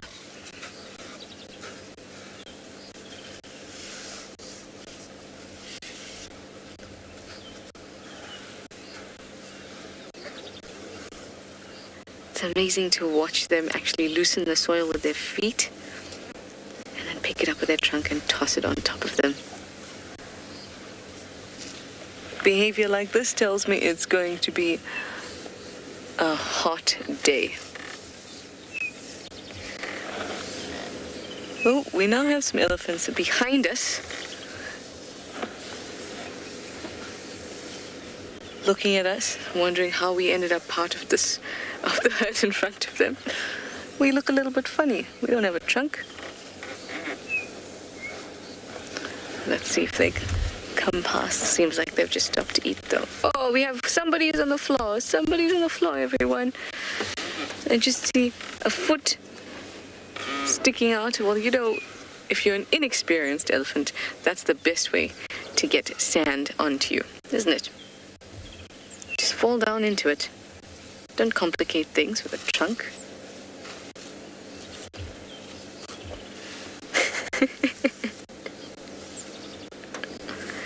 That looks like a good stretch.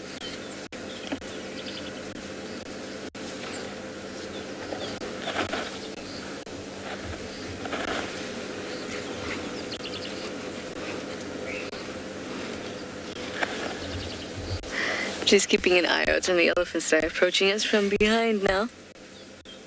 No, they're fine.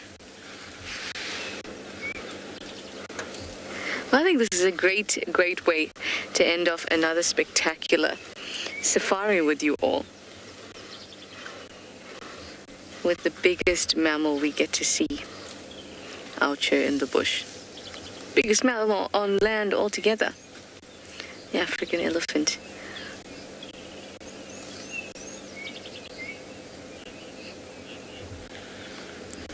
I wish we could have arrived just moments earlier. But alas, we'll have to wait for them this afternoon. I still need to see my elephants swimming. I've been visiting the dams and no luck just yet, so I think this afternoon is the time. Find a leopard at the dam and there's some elephants swimming. But we've been so fortunate with sightings that we're a little bit spoiled. So I'm going to take whatever gifts the bush gives us this afternoon. I wish we could... Oh, that elephant is having the time of its life on the ground there. So cute. She's stopping to listen as this other one comes up to me here. Can you hear it eating besides me?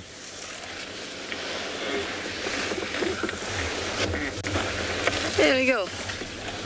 Right there to end off show. Well, thank you all, as always, for joining us and for your questions and your comments. We'll see you this afternoon, and bye-bye for now.